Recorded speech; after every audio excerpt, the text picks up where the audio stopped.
ค่ะตอนนี้ก็ขอยินดีต้อนรับพุทธศาสนิกชนทุกท่านนะคะสำหรับโครงการธรรมะสัญจรครั้งที่ 2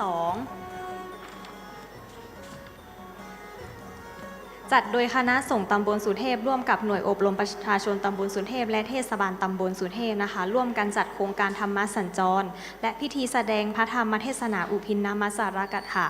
เฉลิมพระธรรมบารมีสมเด็จพระนางเจ้าสิริกิติ์พระบรมราชินีนาถพระบรมราชชนนีพันปีหลวงนะคะ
อันนี้คือหนูใช่ไหมคะ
ค่ะตอนนี้ก็ใกล้ถึงเวลาอันสมควรแล้วนะคะแต่ก่อนที่จะเข้าสู่พิธีทางสงฆ์นะคะก็ขอกราบเรียนเชิญท่านนายกเทศมนตรีตำบลสุเทพท่านพระสิงห์อัครเดชธนโชตินะคะมากล่าวอะไรสักเล็กน้อยนะคะ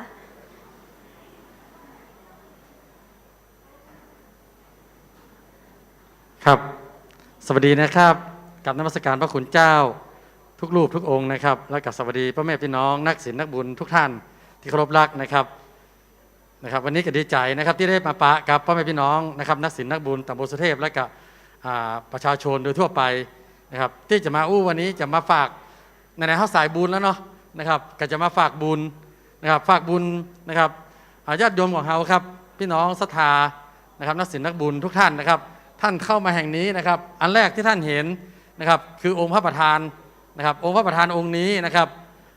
เฮากำลังปริ้นป้ายไวนิลออกมาก่อนนะครับแต่นะครับวันที่ 8 พฤศจิกายนนะครับซึ่งวันที่ 9เนี่ยนะครับมันจะเป็นงานจอบแรกของครูบาเจ้าศรีวิจัยนะครับทางเทศบาลร่วมกับนะครับสถาบันมูลนิธิครูบาเจ้านะครับที่เพิ่นพัฒนาวิหารหลวงแห่งนี้นะครับจะได้ร่วมกันนะครับรอพระเกศนะครับรอพระเกศองค์พระประธานนะครับองค์นี้นะครับพร้อมกันนะครับส่วนของสถาบันครูบาเจ้าศรีวิชัยนะครับจะดำเนินหน้าที่เกี่ยวกับรอนะครับ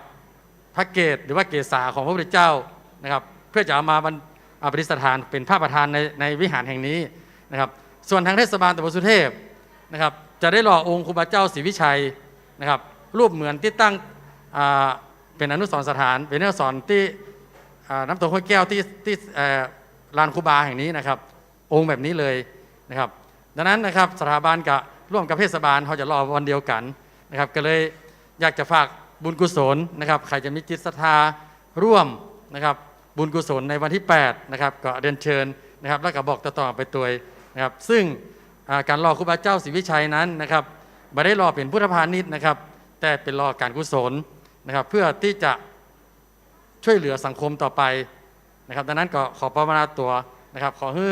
การรอครูบาในวันที่8นั้นรุ่ล่วงเป็นผลสำเร็จด้วยดีนะครับซึ่งเราก็จะได้บอกหน้าบุญกุศลนะครับไปยังสาธุชนทั้งหลายนะครับไปยังพ่อออกไม่ออกนะครับผมใจพ่อออกไม่ออกนี่เหมือนตัวเจ้าเนาะ ไปยังนักศีลนักบุญต่างๆนะครับจะได้ร่วมกันในวันที่8นะครับดังนั้นขอฝากบุญกุศลนี้ไว้ก่อนล่วงหน้านะครับโดยนะครับท่านพระมหาสง่านะครับจะเป็นเก้าเนาะเป็นเก้าเป็นต้นที่ต่างๆนะครับทางเทศบาลตำบลสุเทพนะครับการจะฝากความหวังไว้ที่ท่านดร.นะครับว่าวันนี้นะครับที่ดินแห่งนี้นะครับเราอยากจะเอาไว้เพื่อเป็นสิ่งสนับสนุนนะครับกิจกรรมเรื่องของงานบุญงานกุศลนะครับโดยเฉพาะครูบาเจ้าศรีวิชัยซึ่งนะครับเราก็เหมือนกับว่ามีจิตว่าห่วงตรงเนี้ยนะครับเหมือนกับโฮงตาลเนี่ยสักอย่างหนึ่งนะครับทางสภามูลนิธิครูบาเจ้าศรีวิชัยเนี่ยก็ได้คิดวิหารหลวงนี้ขึ้นมานะครับคิดแบบปอนะครับคิดไว้แบบเจ้าว่าสร้างเสร็จแล้วแบบเป็นหนี้เป็นสินได้ครับวันนี้ได้รับบอกกล่าวเล่ามาว่า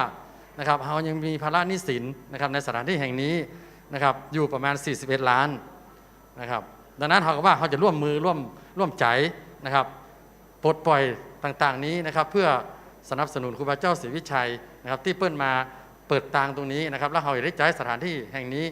ร่วมกันนะครับในของเจ้าเจียงใหม่นะครับซึ่งทางเทศบาลนะครับเราก็ได้มีโครงการนะครับใส่บาตรให้กับพระสงฆ์นะครับแบบใส่บาตรที่ว่าอาหารเป็นประโยชน์โภชนาการที่ดีต่อพระคุณเจ้านะครับโดยเขาจะมาทำอาหารตอนเช้านะครับปรุงถูกสุขลักษณะนะครับอันไหนที่มันมีประโยชน์ต่างๆแต่พระสงฆ์นะครับเขาจะมาถวายเขาจะถวายสิ่งที่ดีๆแด่พระสงฆ์นะครับดังนั้นสถาบันก็จะร่วมโครงการนี้กับเทศบาลนะครับจะเริ่มอาจจะเริ่มวันอาทิตย์ก่อนนะครับเริ่มวันอาทิตย์ทุกวันอาทิตย์นะครับใครใส่บาตรอยากใส่บาตรด้วยบุญกุศลนะครับที่โภชนาการอาหารนะครับทุกสุขลักษณะนะครับกินแล้วปลอดภัยนะพระฉันแล้วปลอดภัยนะครับพอทำบุญแบบนี้นะครับก็จะเป็นหน้าเป็นตาเมืองเชียงใหม่ว่าสถานที่ตรงเนี้ยนะครับเราจะประกอบกิจกรรมที่เรื่องของการใส่บาตรปลอดภัยให้กับพระคุณเจ้าเปิ้ลนะครับดังนั้นก็จะฝากโครงการนี้นะครับหลังจากงบประมาณปี66ผ่านไปนะครับทุกสิ่งทุกอย่างของตำบลสุเทพนะครับก็จะเริ่มนะครับเชิดหน้าชูตาว่าสถานที่ตรงนี้นะครับต่อไปอาจจะเป็นแลนด์มาร์คในการที่ใครจะมาใส่บาตรโดยโภชนาการที่มีถูกสุขลักษณะนะครับเราก็จะใช้สถานที่ตรงนี้นะครับซึ่งเขาไปแอวที่ไหนพ่อของเขาไปแอวนะครับเมืองเลยนะครับเขาไปใส่บาตรที่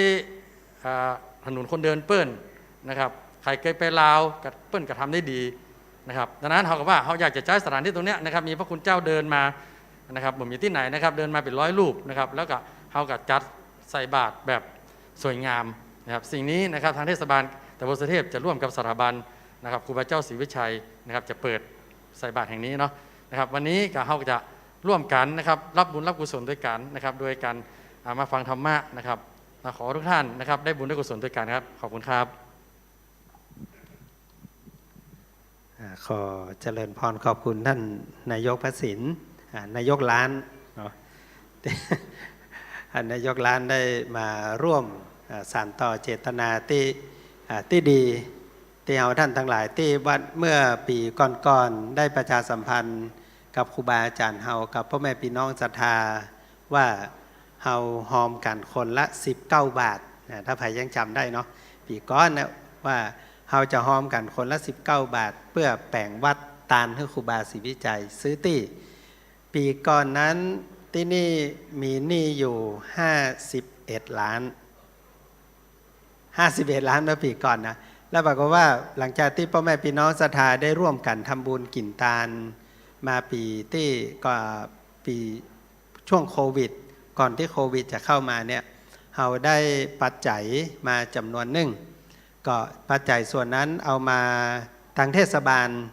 หันว่าเวลาที่คนมากินมาทานเนี่ยสิ่งที่ขาดไปก็คือลานจอดรถเนาะก็เลยได้ปรารภกับทางมูลนิธิในสมัยนั้นว่าแบ่งลานจอดรถบ่นี้เฮามีตี้ก็ทางเทศบาลก็ไปขอตี้จากอุทยานเมื่อได้ตี้จากอุทยานทางมูลนิธิเฮาก็ใช้เงินส่วนหนึ่งเนี่ยที่พ่อแม่พี่น้องศรัทธาร่วมกันทำบุญเนี่ยแบ่งลานจอดรถด้านข้างนี้กับทางนี้เนาะปรับภูมิทัศน์ทางนี้ไว้สำหรับคนมากินมาทานเสี่ยงไปอยู่3 ล้านป่ายแล้วก็ปัจจัยส่วนหนึ่งที่เราว่าเราจะแบ่งพระเจ้าองค์นี้ตอนเนี้ยองค์พระหล่อแล้วที่ท่านนายกบาดเกี้ยวันที่8นี่เราจะหล่อเกตตำบลนี้วันที่8กับครูบาศรีวิจัยเราจะหล่อที่นี่ในวันที่8พฤศจิกายนแล้วก็เล่าข้ามไปหน่อยนอกจากนี้แล้วเราได้รวบรวมสตางค์ที่ญาติโยมร่วมกันทำบุญมาถึงก่อนหน้านั้นถึงกองทุน19 บาทรวมแล้วเอาใจหนี้ไปเมื่อต้นปีที่ผ่านมา10 ล้านตอนนี้เฮาก็เหลือหนี้อยู่41 ล้านก็คิดว่าครูบาศรีวิจัยเนาะต่างข้าราชการต่างเจ้านายต่างๆในสมัยก่อนที่จะแปลงหนทางขึ้นดอยสุเทพแบบก็ออกแล้วกล้องก็ส่องแล้วงบประมาณไม่มีเครื่องไม้เครื่องมือไม่มีเปิ้ลก็บอกว่าอันก็รอก่อนแต่มีครูบาศรีวิจัยเนี่ยเปิ้ลพอเปิ้ลรู้ว่ากูอย่างมีแล้วเหลือก็แปลงเปิ้ลประยุทธ์แล้วเปิ้ลก็บอกว่าแปลงถนนง่ายกว่าโดยครูบาเริ่มต้นจากไม่มีอะไรสักบาทแต่มีก็ความตั้งใจว่าจะแปลงเพื่อพาคนขึ้นไปไหว้พระธาตุดอยสุเทพได้อย่างสะดวกแล้วเปิ้ลก็ใช้เวลาตั้งแต่วันที่9 พฤศจิกายนถึงวันที่30 เมษายน5 เดือน22 วันเปิ้ลแปลงถนนไว้ยังเฮาแล้วประเทศถนนอย่างเดียวนะโยมนะอาตมาภาพแปลงวัดหลวงพ่อวัดประแดงแปลงวัดหลวงพ่อวัดลำเพิงแปลงวัดน่ะต่อมือจากหลวงปู่ทองมาจนถึงปัจจุบันนะหลวงพ่อยังแปลงวัดลำเพิงมาแล้วด้วยนะครูบาศรีวิจัยแปลงถนน1 เส้นโยมแม่5 เดือน22 วันแปลงวัดแห่ง3 วัดวัดศรีโสวัดโสดาบันวัดสกิทาคามีและวัดอนาคามี3 วัดถนน1 เส้น5 เดือน22 วันเนี่ยคืออัศจรรย์ที่ครูบาทำไว้แล้วก็ครูบาเพื่อกับถนนเส้นนี้เฮาก็ใช้มาจนถึงปัจจุบันดังนั้นก็เลยว่าครูบาเพิ่มบักึดยากเฮาก็บักึดยากแล้ววัดถนนเส้นนี้สร้างโดยคนหลายร้อยหลายหมื่นคนที่ช่วยกันแปลงไว้ก็เลยป่ารวบรวมกันว่ายังมันมีไผ่แปลงวัดตาลให้ครูบาและปี 2570 นี้เพิ่นจะสถาปนาส่งชื่อครูบาให้เป็นบุคคลสำคัญของโลกก็เลยเกิดกันว่าถ้าปี 2570 หน้าบุญหมู่เฮามีเฮามาช่วยกันเอาที่เนี้ยเนาะไถ่ถอนที่ดินเพื่อที่จะแปลงวัดตาลให้ครูบาศรีวิจัยแล้ววัดนี้ก็จะกลายเป็นวัดห้วยแก้วเป็นวัดหนึ่งตั้งอยู่ในตำบลสุเทพของเฮาแล้วเฮาก็จะแปลงตาลให้ครูบาศรีวิจัยแล้วพอถึงวันนั้นเฮามาปล่อยหลวงฟ้อนด้วยกันนะเฮามาฟ้อนด้วยกันนะฟ้อนตั้งแต่พุนาหน้าสวนลูกชาตินะมันลามขึ้นไปบนไหมเนาะผิดจ้างฟ้อนขบวนยาวที่สุดในโลกนะบอกเหตุการณ์อันนี้จะเป็นหน้าบุญของหมู่เฮาที่จะได้แปลงอนุสรณ์สถานซึ่งหลวงปู่ทองได้กล่าวไว้ว่าวิหารนี้ให้ชื่อว่าวิหารศรีวิชัยานุสรณ์เดิมทีคณะกรรมการอู้กันว่าจะแปลงครูบาศรีวิจัยนั่งในวิหารนี้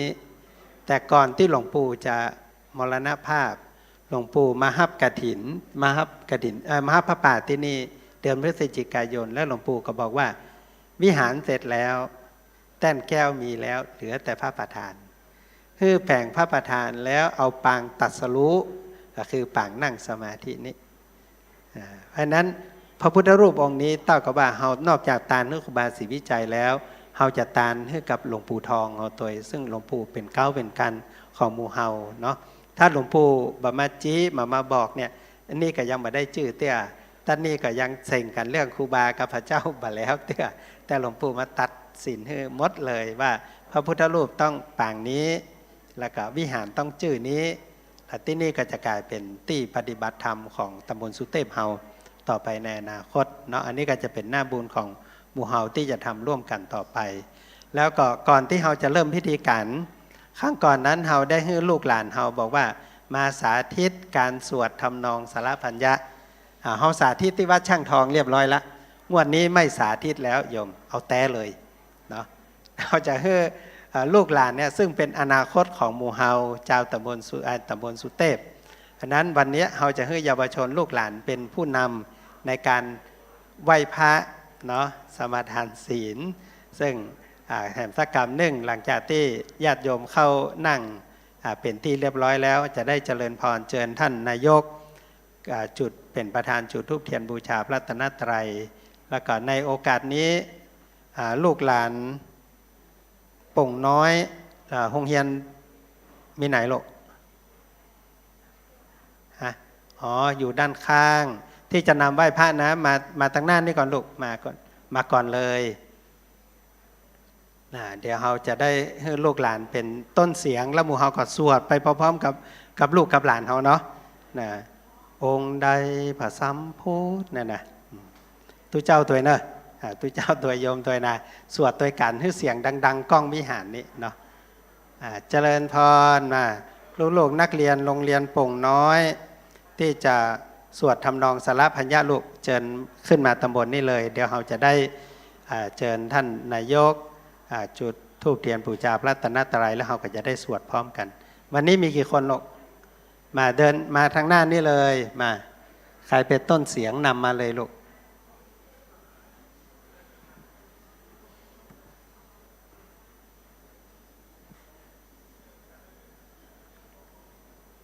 โอ้หลวงพ่อท่านพระครูปัญญาสังฆการไม่ห้องหาตั้งแต่เจ้าล่ะ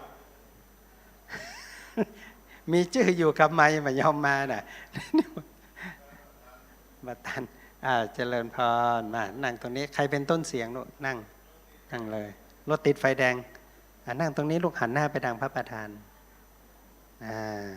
ตั้งแถวขยับถอยหน่อยตรงนี้เลยลูกตรงนี้เนี่ยซื่อเสานี้กี่แถว1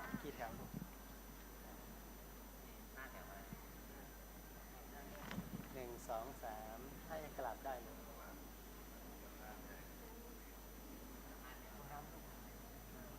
5 แถวมาตรงนี้อีกแถวหนึ่งลูกมาตอนนี้ครับ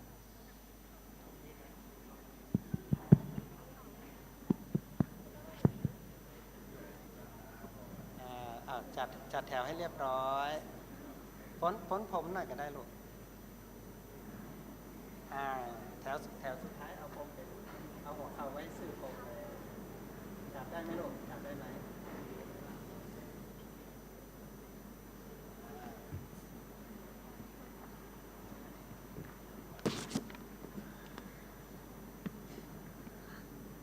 ค่ะลำดับต่อไปค่ะ ก็ขอเรียนเชิญประธานในพิธีนะคะ ท่านพระสิงห์อัครเดชธนโชคนายกเทศมนตรีตำบลสุเทพนะคะ จุดธูปเทียนบูชาพระรัตนตรัยค่ะ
ญาติโยมทุกท่านประนมมือเน้อตอนนี้ท่านนายกจุดธูปจุดเทียนเป็นตัวแทนหมู่เฮาบูชาพระรัตนตรัยซึ่งด้านกลางที่ตั้งอยู่นั้นเป็นพระบรมสารีริกธาตุ ที่ได้มีญาติโยมน้อมถวายมา เพื่อที่จะได้ร่วมบรรจุที่วัดปันเสาหลวงพ่อท่านเจ้าคุณพระภาวนาธรรมาภิรัตน์เนี่ยบอกว่าเอาวางไว้เพื่อญาติโยมได้ร่วมบูชาคุณของพระธาตุพระธรรมพระเจ้าตัวกันในวันนี้เลย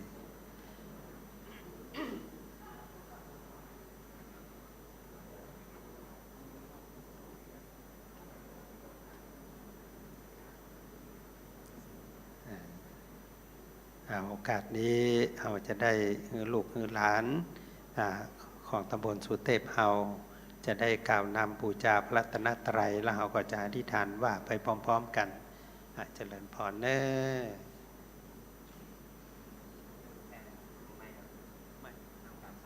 น้ำกาพระในลูก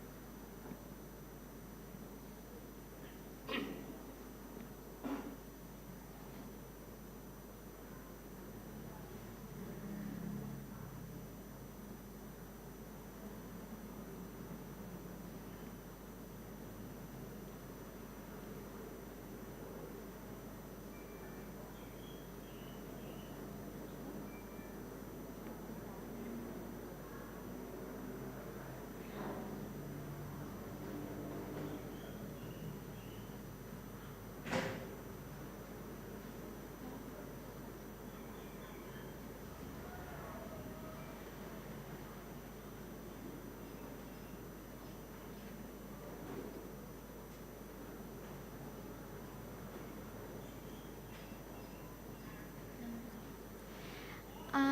ระหังสัมมาสัมพุทโธภะคะวาพุทธังภะคะวันตังอะภิวาเทมิ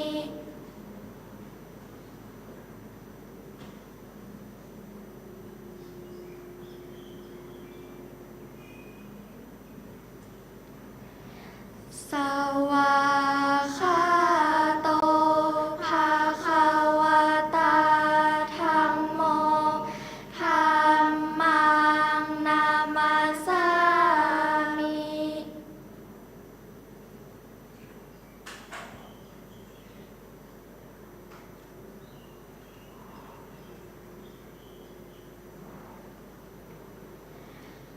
สุปฏิปันโนภะคะวะโต สาวกสังโฆ สังฆังนามามิ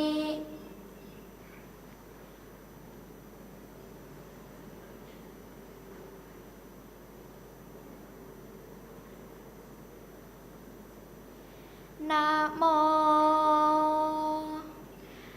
ตัสสะภะคะวะโต อะระหะโต สัมมาสัมพุทธัสสะ นะโมตัสสะภะคะวะโต อะระหะโต สัมมา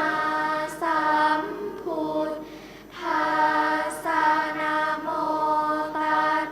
สะภะคะวะโต อะระหะโต สัมมาสัมพุทธัสสะ อิติปิโสภะคะวะอะระหังสัมมาสัมพุทโธ วิชชาจารณสัมปันโน สุขโตโลกวิทูอนุตตโรปุริสธรรมมาสา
ภะคะวะตา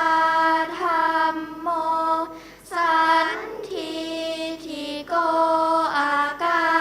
ลิโกเอหิปัสสิโกโอปานายิโกปัจจัตตังเวทิตัพโพวินยูหิติ ธรรมะคือคุณากร ส่วนชอบสาธรดุจดวงประทีปชัชวาลแห่งองค์พระศาสดาจารย์ส่องศาสันดานสว่างกระจ่างใจมนทำใดนับโดยมากผลเป็นแปดพึงโยนและก้าวกับทั้งนฤพานสมยาโลกอุดรพิสดารอันลึกโอฬารพิสูจน์พิเศษสุขใสอีกทางต้นทางคันไลนามขนานคันไขปฏิบัติปริยาเป็นสอง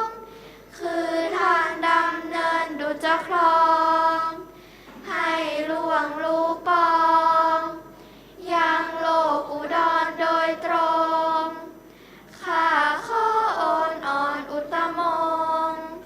นบทางจำนงด้วยจิตและกายวาจา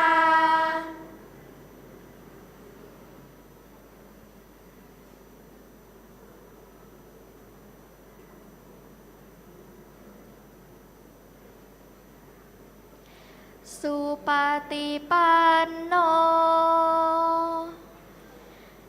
ภะคะวะโตสาวกสังโฆอุชุปฏิปันโนภะคะวะโตสาวกสังโฆยายาปฏิปันโนภะคะวะโตสาวกสังโฆสามีจิปฏิปันโนภะคะวะโตสาวกสังโฆยาทิทางจัตตาริปุริสายุคานิอัตถาปุริสาบุคลาเอสะภะคะวะโตสาวกสังโฆอาหุนายโยปาหุนายโยทักขินายโยอัญชลีการณิโยอนุตตรังปุญญาเขตังโลกัสสติ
สาธุ สาธุ สาธุ นี่คือลูกหลานเยาวชนของโรงเรียนวัดโป่งน้อย ซึ่งเป็นตัวแทนของเราท่านทั้งหลายในการนำบูชาพระรัตนตรัย ซึ่งลูกหลานทั้งหลายเหล่านี้จะได้เป็นกำลังสำคัญของตำบลสุเทพเราต่อไปในอนาคตเนาะนี่เอาลูกหลานมานำตอนนี้ตั้งคณะสงฆ์กระเดียวลูกหลานจะได้กลับไปนั่งที่เดิมก่อนจะกลับไปเจริญพรแถวหน้าเลยลูกค่อยๆเรียงเข้ามาหลวงพ่อเจ้าคุณพระภาวนาธรรมาภิรัตน์ในนามของคณะสงฆ์ตำบลสุเทพจะมอบทุนการศึกษาเนาะเป็นกำลังใจให้กับลูกหลาน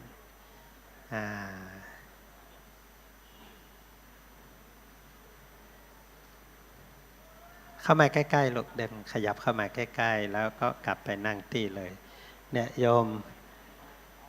บุญครั้งนี้ได้อานิสงส์วิหารครูบาศรีวิจัยนะตอนแรกยังเกิดใจกับตัวพี่แอนว่าฝนบะมีเฮาจัดสนามทั้งลุ่มดีก้าหรอ ถ้าจัดสนามลุ่มมันได้โล่นหลายรอบแล้ว อันนี้ครูบาวิหารครูบาปกห่มฝนตกก็เป็นอย่างแดดออกก็เป็นอย่างนะท่านทางเทศบาลตึงเก่าตึงใหม่ได้มีแนวทางที่พอว่าเมื่อเฮาตั้งอกตั้งใจแปลงตานให้พระครูบาแล้ว ต่อไปที่นี่จะกลายเป็นแฮมตี้หนึ่งที่เป็นที่ทำบุญศูนย์ตานของหมู่เฮาชาวตำบลสุเทพและพี่น้องที่เดินทางมาจากที่ต่างๆซึ่งต่อไปบอกว่าจะเป็นกิจกรรมวัดศรีโสดาวัดอย่างที่อยู่ใกล้ๆก็สามารถเข้ามาใช้จอดรถจอดลาที่นี่มากินมาทานแล้วเฮาช่วยกันเฮาคิดว่าหลวงพระบางเนาะเพิ่งก็เป็นเมืองน้อยๆแต่เอกลักษณ์หนึ่งก็คือการใส่บาตรทุกเจ้าแล้วก็สุดท้ายขอเจริญพรเนี่ยหลังจากที่ลูกหลานแล้วคณะตัวแทนครูโรงเรียนโป่งน้อยมาฮับทุนกองทุนไว้พัฒนาโรงเรียนสืบต่อไปหมดหรือยังลูกนุชขอตัวแทนของคุณครูมารับเป็นกองทุนในการพัฒนาที่โรงเรียน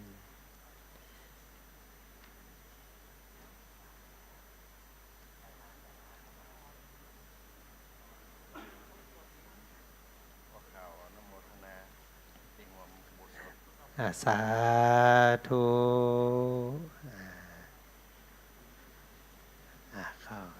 โอกาสนี้คุณครูจะได้นำลูกๆเนาะกลับไปนั่งที่เดิมลูกเนาะขยับเอาแล้วตอนมานี่ตั้งแถวดีๆนะตอนปิ๊กก็จักแถวงามๆลูกนะนี่คุณครูนำเดินตามคุณครูลูกเดินตามคุณครูไปเลยถ้าเดินสติปัฏฐานนี่บับแผ่วละโยมแม่ชีหลวงพ่อพระครูปัญญาว่าให้เดินสติปัฏฐานนะเห็นไหมไม่แผ่วแน่โอกาสจากนี้ไปจะได้กราบไหว้สาอาราธนาพระเดชพระคุณหลวงพ่อเจ้าคุณพระภาวนาธรรมาภิรัตน์หลวงพ่อรองเจ้าคณะอำเภอเมืองเชียงใหม่ได้ขึ้นสู่แท่นธรรมาสน์โอกาสนี้ขอเจริญพรเนญาติโยมป้อนันป้ออาจารย์ป้อนันก็เดี๋ยวจะได้นำหมู่เฮาเกณฑ์ขันศีลแล้วก็จะได้กล่าวคำสมาทานศีลเป็นลำดับไป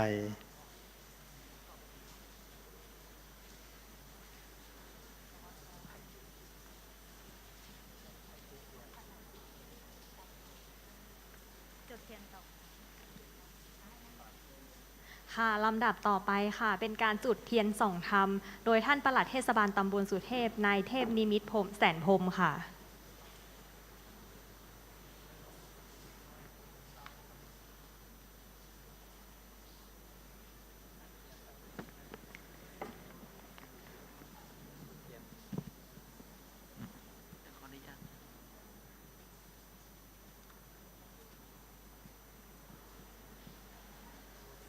ตอนนี้ท่านปลัด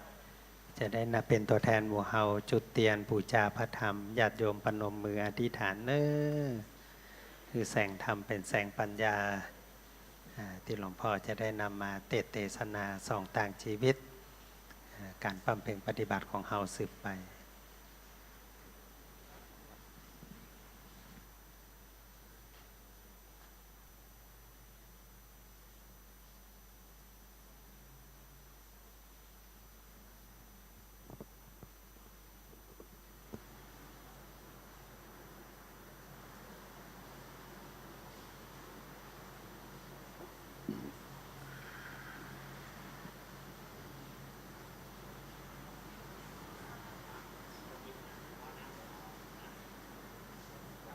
ลำดับต่อไปนะคะเรียนเชิญรองศาสตราจารย์บุญลือเผือกผ่องนะคะประเคนพานอะ พานขอศีลเนอ ประเคนพานขอศีลค่ะ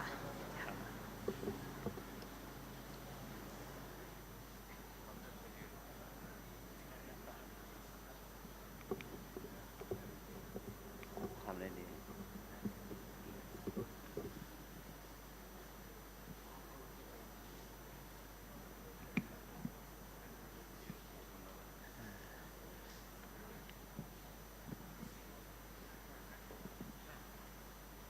ญาติโยมกล่าวคำสมาทานศีลบาทด้วยกันเนอมะยังพันเตติสะละเนนะสหะปัญจศีลานิยะทุติยัมปิมะยังพันเตติสะระเนนะสหะปัญจศีลานิยาจามะตติยัมปิมะยังพันเตติสระเนนะสหะปัญจศีลานิยาจามะ นะโมตัสสะภะคะวะโตอะระหะโตสัมมาสัมพุทธัสสะนะโมตัสสะภะคะวะโตอะระหะโตสัมมาสัมพุทธัสสะนะโมตัสสะภะคะวะโตอะระหะโตสัมมาสัมพุทธัสสะ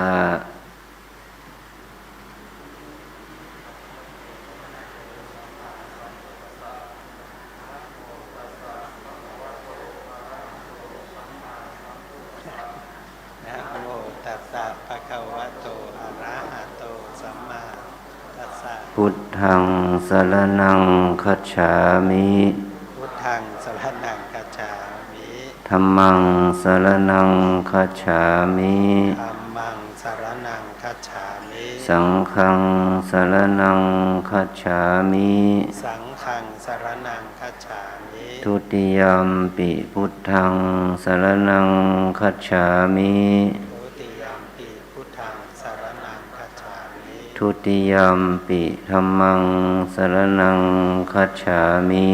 ทุติยัมปิธัมมังสรณังคัจฉามิ ทุติยัมปิสังฆังสรณังคัจฉามิ ทุติยัมปิสังฆังสรณังคัจฉามิ ตติยัมปิพุทธังสรณังคัจฉามิ ตติยัมปิพุทธังสรณังคัจฉามิ ตติยัมปิธัมมังสรณังคัจฉามิ ตติยัมปิธัมมังสรณังคัจฉามิ ตติยัมปิสังฆังสรณังคัจฉามิ ตติยัมปิสังฆังสรณังคัจฉามิ ปานาติปาตาเวรมณีสิกขาปะทังสมาธิยามิ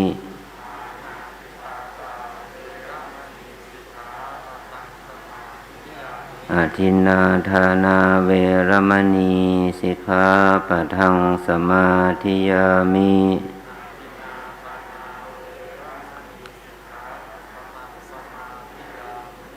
กาเมสุมิจฉาจาราเวรมณีสิกขาปะทังสมาธิยามิ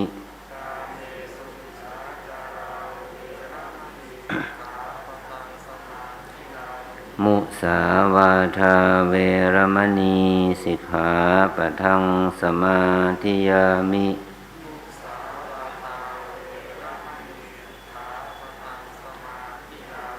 สุราเมรยมัชฌัปมาทัฏฐานาเวรมณีสิกขาปะทังสมาธิยามิ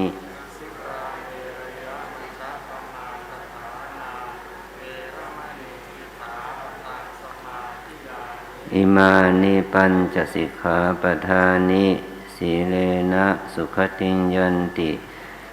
สีเลนะโภคะสัมปทาสีเลนะนิพุติงยันติตัสมาสีลังวิโสทะเย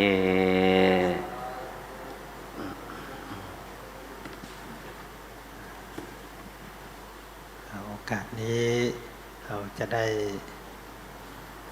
อาราธนาของพ่อแสดงพระธรรมเทศนา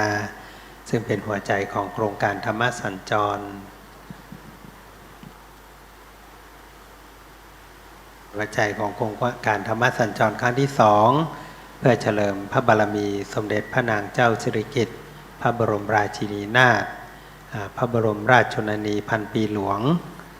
ที่ได้มีเมตตาต่อบ้านต่อเมืองต่อแผ่นดินเฮาถึงการจัดกิจกรรมครั้งนี้เป็นครั้งที่2ของคณะสงฆ์ตำบลสุเทพโดยได้รับการสนับสนุนจากเทศบาลตำบลสุเทพอันมีท่านนายกพระศิลป์เป็นต้นเป็นประธานแล้วก็มีพ่อแม่พี่น้องศรัทธาในตำบลเฮาทุกหมู่บ้านทุกวัดได้มาร่วมกิจกรรมด้วยกันวันนี้โอกาสจากนี้ขอญาติโยมท่านสาธุชนเฮาท่านทั้งหลายได้ตั้งอกตั้งใจแป่งจิตให้ใส่แป่งใจให้เป็นบุญร่วมกันน้อมบูชาคุณของพระธรรมแล้วก็ได้กล่าวคำอาราธนาโดยกันณโอกาสนี้พระมาจโรกาธิปติสหัมปติกัดอัญชรีอันทิวรังอายาจธาสันติทะสัตตาปรัชขชาติกาเทเสตุธัมมังอนุกัมปิมังปะชังขอโอกาสกับครูบาอาจารย์สดาสดชนญาติโยมทั้งหลายอันมีท่านนายกเทศมนตรีท่านพระสินอัครเดชธนาโชติท่านรองนายกเทศมนตรีดร.บุญลือเผือดพองท่านประหลัดเทศบาลและคณะสาธุชนญาติโยมซึ่งการแสดงธรรมวันนี้ความจริงก็ควรจะอู้กับเมืองเนาะแต่ว่ามีบางท่านก็เป็นคนภาคกลางนะเราจะอู้กับเมืองกับเป็นคนพวกเฮาเข้าใจแต่คนหรือเป็นคนภาคกลางเป็นบ่เข้าใจนะเพิ่นว่าเข้าใจบ่เต็ม 100% เนาะเฮาก็สงเคราะห์เพิ่นหน่อยจะเวลาจะเทศก็จะขออนุญาตเทศกับเมืองเนาะกำไทยนะกำไทยกลางเนาะนำกลางไทยกลาง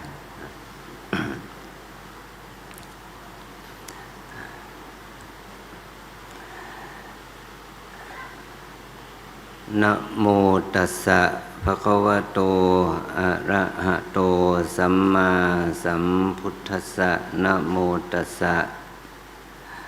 ภะคะวะโตอะระหะโตสัมมาสัมพุทธัสสะนะโมตัสสะภะคะวะโตอะระหะโตสัมมาสัมพุทธัสสะสุโขปุญญสะอุจโยตีขอความนอบน้อมของข้าพเจ้าจงมีแด่สมเด็จพระผู้มีพระภาคผู้ทรงพระมหากรุณาธิคุณอันประเสริฐผู้บริสุทธิ์จากกิเลสตรัสรู้ชอบได้โดยพระองค์เองขอความนอบน้อมต่อพระธรรมและคณะพระอริยสงฆ์เจ้าทั้งหลายในโอกาสวันนี้จะได้แสดงพระธรรมเทศนาวันนี้ก็เป็นวันพระแรม8 ค่ำเดือน12เหนือเดือน10นะและว่าเป็นช่วงโอกาสของชาวพุทธเราคนไทยเรานั้นได้น้อมนึกถึงบรรพบุรุษที่จะได้ทำบุญอุทิศให้แก่พี่น้องญาติมิตรปู่ย่าตายายที่ได้ถึงแก่กรรมล่วงลับดับขันไปแล้ว ซึ่งสถานที่นี้ก็คือสถาบันมูลนิธิครูบาศรีวิชัยครูบาเจ้าอันมีคุณโยมอุทัศน์สวิศรานนท์พร้อมด้วยคณะกรรมการมูลนิธิที่ได้มาพัฒนาสถานที่แห่งนี้นะเป็นสถานที่เพื่อเชิดชูบูชาคุณของครูบาความจริงมูลนิธิที่เกี่ยวกับครูบามีหลายมูลนิธินะก็ยังมีมูลนิธิครูบาศรีวิชัยมีท่านพยูนมีทองคำเป็นต้นนะที่ท่านตั้งมูลนิธิครูบาศรีวิชัยขึ้นมาแล้วก็คัดเลือกบุคคลที่สร้างคุณงามความดีสร้างบารมีในลักษณะของการสร้างบารมีตามแนวทางของครูบาคือเป็นผู้เสียสละเน้นการไม่เน้นการสร้างบุญสร้างกุศลโดยที่ไม่ต้องรอผลจากการมีงบประมาณแผ่นดินนะซึ่งปีนี้ก็เป็นปีที่24นะก็มีบุคคลที่ได้รับรางวัลครูบาศรีวิชัยปีนี้ก็คือท่านเจ้าคุณวิมลมุนีนี่เองเนาะก็ข้าราชการก็เป็นคุณโยมมัจยุรียกตรีแล้วก็ประชาชนก็เป็นครูนะเจ้าคุณครูสาวคนขันธราชนี่เป็นผู้รับรางวัลครูบาปีนี้ซึ่งรางวัลครูบาปีแรกนะก็คือพระเดชพระคุณหลวงปู่นะพระพรหมมงคลเป็นพระสงฆ์ที่ได้รับรางวัลส่วนครูก็ได้แก่ผู้อำนวยการโรงเรียนอนุบาลเชียงใหม่ส่วนประชาชนก็คือท่านสุรพลเกียรติชัยกรนะตอนนั้นเป็นประธานมูลนิธิผู้เสียชาวบ้านจังหวัดเชียงใหม่นะอันนี้เป็นผู้ที่รับรางวัลมูลนิธิครูบาแต่เมื่อมีเหตุการณ์เกิดขึ้นนะที่นี่ก็กลุ่มประชาชนทั้งหลายก็ได้มาร่วมกันที่ว่าซื้อสถานที่นี้อย่างที่ท่านครูธีรสุตพจน์พูดเมื่อกี้เนาะทั้งสร้างทั้งซื้อสถานที่ทั้งสร้างในหมดไปทั้ง50 กว่าล้านเนาะ ตอนนี้เรายังนั่งอยู่บนกองหนี้คนอื่นนะนี่นะ เนาะเดี๋ยวตั้ง40 กว่าล้านเนี่ย นะเดี๋ยวต้องยกกันเทศให้เราจะบ้างนะ นะโอ้เรามานั่งอยู่บนกองหนี้เขาตั้งเหลืออีกตั้ง40 กว่า11 ล้านเนาะถ้าใครจะมาโปะก็เขาก็ยินดีเนาะใครจะโปะสัก10 ล้านหรือ20 ล้าน30 ล้านอะไรนะท่านนายกเนาะฉะนั้นก็หวังว่าอธิษฐานอย่างที่ครูบาศรีวิชัยว่าท่านสร้างอะไรเนี่ยท่านก็ได้ใช้หลักของการสร้างบารมีสร้างอธิษฐานนะได้ตั้งภาษิตที่ว่าการสั่งสมบุญนำสุขมาให้วันนี้เรามาทำกิจกรรมที่เรียกว่าวันธรรมสัญจรนะคือเป็นการความจริงธรรมะมันมีอยู่ในทุกแห่งนะธรรมะมันเป็นสิ่งที่มีอยู่ในทุกสรรพสิ่งคือธรรมแต่ธรรมะสัญจรมุ่งหมายถึงว่าพาญาติโยมออกเนาะออกจากท้องถิ่นของเรานะเขาที่แล้วเราที่เอาไปวัดช่างทองเนาะเป็นช่วงกลางคืนบรรยากาศดีมากไปแบบหนึ่งนะนั่นเป็นเขตตำบลสุเทพเรียกว่าสุเทพเขต2ในการปกครองคณะสงฆ์แต่พื้นที่นี้มันเป็นสุเทพเขต1นะ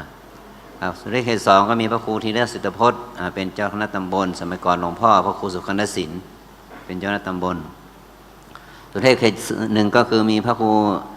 อาจารย์พระครูโคสิตปริยาภรณ์วัดป่าแดงอยู่แลสุเทพเขต1สุเทพเขต1นี่นับตั้งแต่วัดไผ่หินขึ้นมานะจนถึงเราสุเทพเนาะสุเทพเขต2นี่นับตั้งแต่วัดป่าแดงลงไปจนถึงวัดห้วยทรายนี่นะห้วยทรายช่างทองอันนั้นเป็นสุเทพเขต2แต่เจ้าคณะตำบลเปลี่ยนกันนะเจ้าคณะตำบลสุเทพเขต2อยู่เขต1เจ้าคณะตำบลสุเทพเขต1อยู่เขต2ไขว้กันฉะนั้นเลยเวลาทำกิจกรรมเราก็ทำในนามของตำบลสุเทพที่มีทางเทศบาลตำบลสุเทพเราให้การสนับสนุนโครงการนี้ขึ้นมานะเดี๋ยวธรรมะสัญจรคือว่าพาญาติโยมสัญจรนะสัญจรมาฟังธรรมะที่มูลนิธิสถาบันครูบาถ้าเราไม่มีโครงการอย่างนี้เนาะเราก็จะไม่ได้มีโอกาสเข้ามารู้มาเห็นมาดู กิจกรรมของทางมูลนิธิที่ท่านดำเนินกิจกรรมเนี่ยเนาะเนี่ยเราจะได้เห็นความการพัฒนาการเกิดขึ้นในสถานที่แห่งนี้นะว่ามีพื้นที่ที่มันเป็นเสียงแสดงถึงความเป็นสถานที่ที่ศักดิ์สิทธิ์นะว่าเหมาะสมที่จะเป็นสถานที่ที่จะเป็นการยกย่องเชิดชูครูบาศรีวิชัยนะท่านครูบาตัวนี้ก็มาพูดถึงว่าเมื่อเรามาถึงที่นี่เราก็ต้องมาพูดถึงเรื่องว่าความดีงามนะที่ครูบาเจ้าได้สร้างไว้ได้สร้างได้ทำไว้ที่เป็นจุดเด่นที่สุดก็คือเรียกว่ารวบรวมประชาชนเนี่ยพากันทำทางขึ้นดอยสุเทพมักคาหนทางขึ้นดอยสุเทพเนี่ยถือว่าเป็นสิ่งเป็นผลงานอันยิ่งใหญ่ที่ครูบาท่านได้ทำเนี่ยโดยที่ว่าไม่ใช้งบประมาณแผ่นดินนะแต่ว่าพาประชาสาชนญาติโยมนี่พากันขุดดินเนาะด้วยมือของตนเป็นต้นนะด้วยจอบด้วยเสียมเนี่ยไม่ใช่มีรถแมคโครนะรถแท็กเตอร์นะมันไม่มีนะแต่ใช้จอบใช้เสียมเนี่ยนะพากันขุดตั้งแต่เนี่ยหน้าครูบาเนาะขึ้นไปจนถึงดอยสุเทพอย่างนี้เนาะนี่ก็คือเกิดจากแรงศรัทธาแรงบุญนะแรงบุญแรงศรัทธาที่เกิดขึ้นเนี่ยเกิดขึ้นจากความเลื่อมใสในบารมีธรรมของครูบาฉะนั้นฐานะแห่งครูบาเนี่ยจึงหมายถึงผู้ที่เป็นศูนย์รวมน้ำใจของประชาชนมวลมหาชนมาจนถึงทุกวันนี้ฉะนั้นก็มีความหมายว่าเมื่อเรามาถึงจุดนี้นะเราจะมาได้ประโยชน์อะไรกับการที่เรามีการจัดธรรมสัญจรณมูลนิธิสถาบันครูบาศรีวิชัยในวิหารครูบาเจ้าเนี่ยนะเราก็ต้องนึกถึงว่าความเป็นครูบานะความเป็นครูบาของท่านเนี่ยเป็นได้ด้วยอะไรเนาะมันไม่ได้เป็นได้ด้วยเทวดามากำหนดชะตาชีวิตของท่านว่าเด็กชายคนนี้หนุ่มนะเด็กคนนี้นะว่าเทวดาส่งมาเกิดนะให้ทุกท่านให้เคารพนับถือบูชามันก็ไม่ใช่เนาะท่านเกิดอยู่ในบ้านป่าเลยนะบ้านปางสมัยก่อนโบราณเนี่ยมันก็คือป่ามีเสือมีสิงอยู่เลยนะกว่าจะเดินทางมาจังหวัดลำพูนเนี่ยมันเป็นวันนะกว่าจากอำเภอลีเนี่ยนะฉะนั้นการที่ท่านเกิดมาจากครอบครัวที่ยากจนนะแต่ว่าการเป็นครูบาขึ้นมาได้เนี่ยเพราะอะไรก็เพราะว่าท่านได้ดำเนินตามธรรมนะบารมีของพระโพธิสัตว์นะ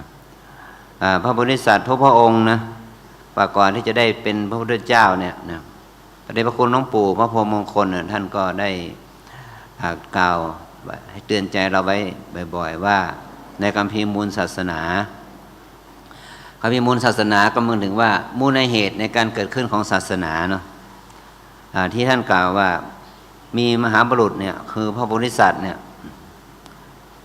ที่ท่านได้ตั้งปณิธานว่าขอให้เราได้เป็นพระพุทธเจ้า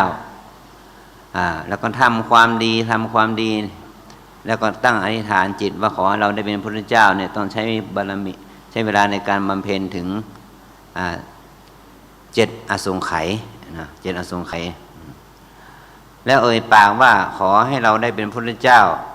เมื่อทำความดีใดก็ขอให้เราได้เป็นพระพุทธเจ้าเนี่ยนะ9 อสงไขยเนาะ7 9ก็เป็น16เนาะแล้วก็พูดอย่างเนี้ยทำความดีอะไรก็ขอให้เราได้เป็นพระพุทธเจ้าขอบุญนี้ให้เราเป็นพระพุทธเจ้าเนี่ยนะได้9 อสงไขยบังเอิญช่วงนั้นเป็นยุคของพระพุทธเจ้าชื่อว่าทีปังกรพุทธเจ้านะพระองค์ก็ได้เป็นพระโพธิสัตว์เป็นลูกมหาเศรษฐีชื่อว่าสุเมธะหรือสุเมธดาบทสุเมธะนี่เป็นหนุ่มเป็นลูกคนเดียวของพ่อของแม่เนาะพ่อแม่ขอให้แต่งงานก็ไม่ยอมแต่งพอพ่อแม่ถึงแก่ละสังขารแล้วท่านก็ไปทูลพระราชาว่าขอให้มวลประชาชนมาเอาทรัพย์สมบัติของหม่อมฉันใครต้องการอะไรให้หมดเลยเนาะทุกสิ่งทุกอย่างเงินทองข้าวของเครื่องใช้ที่ไร่ที่นาที่สวนบ้านเรือนวัตถุแผ่นผ้าของท่านเหลือผ้าชุดเดียวเนาะแล้วก็เข้าป่าเนาะเข้าป่าก็ไปบำเพ็ญบารมีอยู่ในป่าจึงได้ชื่อว่าสุเมธดาบท เนาะเป็นสุเมธสุเมธาดาบทเนี่ยบำเพ็ญภาวนาจนได้ฌานในปัญญาเหาะได้เนาะเหาะได้ด้วยนะเหาะได้วันหนึ่งท่านก็เหาะจากในป่ามารับอาหารในเมืองเห็นประชาชนกำลังทำหนทางกันเนาะทำหนทางกันเนี่ยทำหนทางด้วยความยิ้มแย้มแจ่มใสแม้นว่าเหงื่อใครจะท่วมตัวแต่หน้าตาของคนที่ทำทางนะยิ้มแย้มแจ่มใสท่านก็ลงมาถามเนาะลงมาถามว่าพระราชาจะเสด็จมาหรือบอกไม่ใช่พระพุทธเจ้าจะเสด็จมาท่านได้ยินอย่างนี้ท่านก็เกิดปีติเนาะขนลุกชูชันแล้วว่าอะไรนะพระพุทธเจ้าจะมารับอาหารมิตรบาทในบ้านเมืองเรานี้ในหมู่บ้านเรานี้ท่านก็เลยขอส่วนทำหนทางนะว่าขอให้เรามีส่วนบุญต้อนรับพระพุทธเจ้าประชาชนนี่เห็นว่าท่านเป็นคนมีฤทธิ์เนาะเหาะก็ได้นี่เนาะก็เลยให้ที่มันเป็นลุ่มเป็นบ่อเป็นหลุมเป็นบ่อให้ท่านนะให้ที่ท่านก็ไม่ใช้ฤทธิ์แต่ท่านใช้มือของท่านไปขอยืมจอบยืมเสียมแล้วก็ทำเนาะทำด้วยกำลังแขนของท่านนี่แหละไม่ใช่ฤทธิ์ไม่ใช่อำนาจจิตเนรมิตบังเอิญทำไม่ทันน่ะพระพุทธเจ้าเสด็จพร้อมด้วยพระสงฆ์เนี่ยพระเจ้าเสด็จพร้อมด้วยพระสงฆ์ก็มาถึงจุดนั้นท่านไม่รู้จะทำยังไงท่านก็เลยถอดหนังเสือเนาะเอาหนังเสือปูกับที่ดินยังเป็นโคลนอยู่แล้วก็ตัวเองก็นอนแล้วอธิษฐานจิตว่าขอให้พระพุทธเจ้าและพระสงฆ์เนี่ยเดินโดยอาศัยตัวท่านเนี่ยเป็นสะพานข้ามที่มันเป็นหลุมเป็นบ่อเนี่ยที่มันเป็นตมเนี่ยเป็นคนเป็นตมแล้วเราจะเอาตัวเองเป็นสะพานนะเป็นสะพานให้พระพุทธเจ้าก้าวข้ามคนตมนะเดี๋ยวพอพระพุทธเจ้าเสด็จมาถึงพระองค์รู้ว่าบุรุษคนนี้ดาบทคนนี้ไม่ใช่คนธรรมดาเนาะพระองค์ก็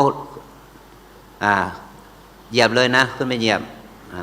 ตอนที่เอาผ้าบาทเนี่ยเอาผ้าบาทแตะที่หน้าผากเนี่ยที่ท้ายทอยนะแล้วพยากรณ์ว่าดูก่อนมิสุทั้งหลายบุรุษคนนี้ไม่ใช่คนธรรมดานะอีก4 สงไขยแสนกับเขาจะได้เป็นพระพุทธเจ้าพระองค์หนึ่งชื่อว่าโคตมะเนี่ยสร้างบารมีจากนั้นมาอีก4 สงไขยแสนกับจึงมาเป็นพระพุทธเจ้าของเราเนาะนี่นะฉะนั้นการสร้างบารมีของพระพุทธเจ้าหลังจากที่ได้รับพยากรณ์จากพระพิธีบังกรพระพุทธเจ้าเนี่ยใช้เวลาอีก4 สงไขยแสนกับเนาะจึงได้มาเป็นพระพุทธเจ้าของเรานี่นะเนี่ยฉะนั้นถ้ามองถึงว่าข้าครูบาท่านอธิษฐานเป็นพระโพธิสัตว์ขึ้นมาเนาะเนี่ยเราก็ไม่รู้ว่าท่านจะเป็นนิยตโพธิสัตว์หรือยังหรือไม่ใช่พระโพธิสัตว์จะมี2 ประเภทคือนิยตโพธิสัตว์กับอนิยตโพธิสัตว์นะดร.นะอนิยตโพธิสัตว์หมายความว่าพระโพธิสัตว์ที่ทำความดีสร้างบารมีเนี่ยที่ว่าคิดอยู่ในใจแล้วก็เอ่ยปากนะเนาะที่ว่า7 กับ 9น่ะยังไม่รับพยากรณ์เนี่ยเขาเรียกว่าอนิยตโพธิสัตว์แต่เมื่อใดที่ได้รับพยากรณ์จากพระพุทธเจ้าพระองค์ใดพระองค์หนึ่งว่าท่านจะได้เป็นพระพุทธเจ้าเนี่ยนี่เรียกว่านิยตโพธิสัตว์หมายถึงว่าเป็นพระโพธิสัตว์ที่จะได้เป็นพระพุทธเจ้าแน่นอนน่ะต้องสร้างบารมี4 สงไขยแสนกับเนาะอันนี้ตอนนี้เราก็มาพูดถึงว่าพระพุทธเจ้ามี2 ประเภทพระโพธิสัตว์มี2 ประเภทนะเป็นอนิยตโพธิสัตว์อนิยตโพธิสัตว์นี่เราทุกคนนะทั้งพระทั้งโยมทั้งแม่ชีทั้งโยคีทั้งนายกท่านรองนายกนะท่านประหลัดนี่นะสามารถอธิษฐานเป็นพระโพธิสัตว์ได้นะอธิษฐานเป็นพระโพธิสัตว์ได้แต่ยังเป็นอนิยตโพธิสัตว์นะก็คือว่าเช่นว่าขอให้บุญทานที่ข้าพเจ้าทำในคราวนี้ขอให้บุญศีลที่ข้าพเจ้าสมาทานในวันนี้เนาะขอให้บุญที่ข้าพเจ้าได้มาฟังธรรมในวันนี้จงเป็นปัจจัยให้ข้าพเจ้าได้เป็นพระพุทธเจ้าองค์หนึ่งในวันข้างหน้าอย่างนี้นะถ้าอธิษฐานอย่างนี้ขอเรียกว่าเป็นอนิยตโพธิสัตว์นึกอยู่ในใจอย่างเดียวเนาะไม่เอ่ยปากแต่ถ้ากล้าเอ่ยปากเลยนะอิตังตนะกัมมังนิพพานะปัจจโยโหตโนนิจังเป็นต้นนะเอ่ยปากว่าขอให้ข้าพเจ้าได้เป็นพระพุทธเจ้าพระองค์หนึ่งในวันข้างหน้าเนี่ยนี่เรียกว่าเป็นอนิยตโพธิสัตว์ที่เอ่ยปากนะแต่ถ้าได้รับพยากรณ์ก็เป็นพระโพธิสัตว์ประเภทนิยตะคือว่าจะได้ตรัสรู้เป็นพระพุทธเจ้าอย่างแน่นอนนี่นะ ฉะนั้นการที่ว่าเรามาที่นี่เราก็ต้องมานึกถึงว่าเรามาที่นี่เราจะได้บารมีอะไรจากครูบาเนาะเราควรจะได้อะไรจากบุญกุศลที่เรามาที่นี่เรานึกถึงครูบาว่าครูบาสร้างบารมีนะเราต้องดูในบารมีที่ครูบาสร้างเนี่ยมีอะไรบ้างนะมีอะไรบ้างเราก็ต้องดูที่บารมีก่อนนะว่าบารมี30ทัศน์หรือบารมี10ทัศน์เนี่ยมีอะไรบ้างทานเนาะทานบารมีเนาะเนี่ย2ศีลบารมีเนาะ3เนคขมะบารมี4วิริยะบารมี5ปัญญาบารมีเนาะเนี่ย6ขันติบารมีนะ7สัจจะบารมีเนาะ8อธิษฐานบารมีนะ9เมตตาบารมีแล้วก็10อุเบกขาบารมีนะทานศีลเนคขมะนะวิริยะปัญญาขันติสัจจะอธิษฐานเมตตาอุเบกขานะ10บารมีเนี่ยฉะนั้นแล้วก็มันมี3ชั้นเรียกว่าบารมีสามัญ10บารมีขั้นอุปปะบารมี10แล้วขั้นปรมัตถบารมีอีก10ก็เลยกลายเป็นบารมี30เรียกว่าบารมี30ทัศน์เวลาเราสวดบารมีครูบาเนี่ยเขาเรียกบารมี30ทัศน์ใช่ไหมอาตานาปาลามีสัมปันโนนะอาตานาอุปปาลามีสัมปันโนนะตานาปาลมัทธปาลามีสัมปันโนเห็นไหมหมายความว่าทานบารมีทานอุปปาลามีทานปรมัตถบารมีเนี่ยหมายถึงว่าบารมีทานบารมีก็มี3ชั้นศีลบารมีก็มี3ชั้นฉะนั้นบารมี10จึงเป็นบารมี30ก็เลยต้องพูดมาว่าบารมีของครูบานี่ไม่ได้มีไว้เพื่อสวดนะเนาะต้องมีไว้เพื่อทำเนาะเราต้องมีไว้เพื่อทำบารมีนะไม่ใช่มีเพื่อสวดนะถ้าอยากจะได้บารมีของครูบาใช่ไหมเราไม่ใช่มาสวดบารมี30ทัศน์เท่านั้นว่าต้องทำบารมี30ทัศน์ให้มันเกิดผลเนาะทำให้บารมี30ทัศน์ให้มันเกิดผลมีอะไรบ้างแล้วเนาะเนี่ยก็พูดถึงว่าทานบารมีเนาะเรายกตัวอย่างทานบารมีเนาะว่าทานบารมีเนี่ยทานอย่างไรจึงได้ชื่อว่าเป็นทานบารมีก็คือว่าเวลาเราทำทานเนี่ยจะทำเล็กทำน้อยทำอะไรตามแต่เนาะเราจะต้องอธิษฐานเพื่ออะไรเพื่อพระนิพพานอธิษฐานเพื่อความดับทุกข์ดับกิเลสอธิษฐานเพื่อให้เราได้สาวกโพธิญาณเนาะปัจเจกโพธิญาณสัมมาสัมพุทธโพธิญาณสัมมาสัมโพธิญาณก็คือว่าขอทานที่ข้าพเจ้าทำนี้จงสำเร็จแก่ข้าพเจ้าขอให้ข้าพเจ้าได้เป็นพุทธเจ้าพระองค์หนึ่งในวันข้างหน้าเนาะขอทานที่ข้าพเจ้าได้กระทำบำเพ็ญนี้จงเป็นเหตุให้ข้าพเจ้าได้เป็นพระปัจเจกพุทธเจ้าพระองค์หนึ่งในวันข้างหน้าอย่างนี้นะหรือว่าขอทานที่ข้าพเจ้าได้กระทำบำเพ็ญคราวนี้ขอให้ข้าพเจ้าได้เป็นสาวกของพระพุทธเจ้าพระองค์หนึ่งในวันข้างหน้าอธิษฐานอย่างนี้ทานก็จะเป็นทานบารมีเนาะเพราะว่าเป็นการให้ทานเพื่ออะไรเพื่อความสิ้นไปซึ่งอาสวะกิเลสเพื่อความสิ้นไปซึ่งกิเลสอกุศลทั้งหลายเนาะฉะนั้นเวลาทางเหนือเราเวลาทำบุญเนี่ยเราจะมีการอธิษฐานจิตเนาะแต่ว่าอีตังทานะกัมมังนิปปานะปัจจโยโหนตุโนนิจังนั่นแหละเนาะอีตังศีลกัมมังนิปปานะปัจจโยโหนตุโนนิจังอีตังภาวนากัมมังนิพพานะปัจจโยโหนตุโนนิจังเนี่ยก็หมายความว่าให้ทานศีลภาวนาที่ข้าพเจ้าทำนี้จงเป็นปัจจัยข้าพเจ้าสิ้นอาสวะกิเลสเนี่ยอันนี้ก็ถือว่าทานศีลภาวนานั้นย่อมเป็นไปเพื่อพระนิพพานก็เรียกว่าเป็นทานบารมีศีลบารมีปัญญาบารมีนะนี่นะฉะนั้นการที่เรามาอยู่มาที่นี่เนาะมางานธรรมสัญจรเนี่ยเนาะธรรมสัญจรที่เรามาจัดที่มูลนิธิสถาบันครูบาเนี่ยเราจะสร้างทานบารมีของเราเนาะหรือว่ารักษาศีล5เมื่อกี้เนาะสมาทานศีล5เนี่ยจะเป็นไปเพื่อบารมีระดับไหนเนาะสามัญบารมีอุปปาลมีปรมัตถบารมีหรือว่าเพื่อญาณระดับไหนสาวกโพธิญาณปัจเจกโพธิญาณเนาะสัมมาสัมพุทธโพธิญาณเนี่ยเราเลือกเอาสิเนาะถ้าเราต้องการเป็นพระโพธิสัตว์ก็เป็นสัมมาสัมโพธิญาณเนาะถ้าเราจะต้องการให้เป็นพระปัจเจกพุทธเจ้าตรัสรู้เองมารู้เองนะก่อนนี้เขาเรียกเป็น เป็นสาวกะโพธิเป็นปัจเจกโพธิญาณเนาะแต่ถ้าเราขอได้เป็นสาวกของพระพุทธเจ้าพระองค์ใดพระองค์หนึ่งในวันข้างหน้าเช่นว่าขอให้เราเกิดทันสมัยพระศรีอริยเมตไตรขอให้เราได้มารู้ธรรมต่อหน้าพระพักตร์ของพระศรีอริยเมตไตรอย่างนี้เขาเรียกว่าก็เป็นทานที่เป็นสาวกะญาณสาวกะบารมีนะเรียกว่าเป็นสาวกะโพธิญาณเนาะทำความดีเพื่อสาวกะโพธิญาณเนี่ยเราก็กำหนดชะตาชีวิตเราเองเนาะว่าเราจะเป็นใครเนาะเราจะเป็นสาวกะเป็นสาวกของพระพุทธเจ้าพระองค์หนึ่งในวันข้างหน้าหรือว่าจะเป็นพระปัจเจกพุทธเจ้าองค์หนึ่งในวันข้างหน้าหรือว่าขอให้ข้าพเจ้าได้เป็นพระพุทธเจ้าพระองค์หนึ่งในวันข้างหน้าเนี่ยตอนนี้ก็มาเราก็ลองมาพิจารณาดูถึงประวัติของครูบาเนาะประวัติของครูบาตอนการที่ท่านได้เป็นครูบาเนี่ยเนาะท่านทำอะไรเนาะแล้วท่านทำแล้วเนี่ยท่านเจอปัญหาท่านเจออุปสรรคเนาะท่านตั้งตนอย่างไรเนาะท่านนิ่งอย่างไงท่านต่อสู้อย่างไรท่านอดทนอย่างไรเนาะเอาบารมีของครูบาน่ะมาเปรียบกับเราเนาะอย่างงี้นะแล้วว่าเรานี่มีบารมีเขาเรียกมีเชื้อเนาะมีเม็ดพันธุ์บารมีของครูบาหรือเปล่ามีทานบารมีอย่างครูบาไหมเนาะอย่างงี้นะเราเวลาเราทำทานหรือเราสละอะไรกับใครเนี่ยเราสละเพื่ออะไรเนี่ยเนาะเราสละเพื่อประโยชน์ของเราหรือว่าเราสละเพื่อประโยชน์ของคนอื่นอย่างงี้นะอย่างนี้นะเนี่ยเราก็ต้องคิดว่าทำเพื่อประโยชน์ใครเนาะทำเพื่อประโยชน์ของใคร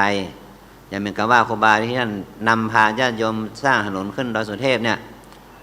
มันได้ประโยชน์กับคนทุกคนนะไม่รู้ว่าครูบาท่านได้ขึ้นไปโดยอาศัยถนนนี่สักกี่ครั้งใช่ไหมเนี่ยไม่รู้ว่าท่านอาจจะได้ขึ้นครั้งเดียวก็ไม่รู้นะแล้วหลังจากนั้นท่านก็ไม่ได้มาขึ้นอีกเลยนะหลังจากนั้นมาจนถึงเดี๋ยวนี้ใครขึ้นเนาะใครใช้ถนนสายนี้อย่างนี้เป็นต้นนะใช่ไหมนึกว่าเราสิ่งที่เราทำเนี่ยมันจะต้องทำให้ประโยชน์คนอื่นทั้งปัจจุบันทั้งอนาคตนะเป็นประโยชน์ทั้งปัจจุบันอนาคตเหมือนกับทางเทศบาลเราเนาะผู้บริหารเทศบาลเนี่ยทั้งทุกคนเนี่ยที่ว่าทำงานเพื่อเทศบาลเพื่อท้องถิ่นเนี่ยเราต้องสร้างบารมีที่ว่าให้เทศบาลเราเนี่ยชุมชนเราในเขตตำบลสุเทพเราเนี่ยให้ไม่มีความให้มีประโยชน์ให้ก้าวหน้าต่อไปยังไงเนาะเนี่ยถ้าเราทำแล้วก็นึกถึงสังคมนึกถึงผู้สูงอายุนึกถึงผู้อยู่ในวัยกลางคนหรืออยู่ในวัยเด็กเยาวชนเนาะเราได้น้อมนึกถึงประโยชน์คนอื่นเราก็ทำหน้าที่ของเราอย่างนี้นะท่านนายกเนาะเราทำอย่างนี้ก็เรียกว่า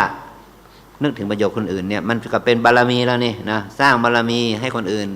ยอมรับนับถือได้อย่างนี้เป็นต้นนะฉะนั้นเมื่อเรามาทำกิจกรรมที่นี่เราก็ต้องมาคิดม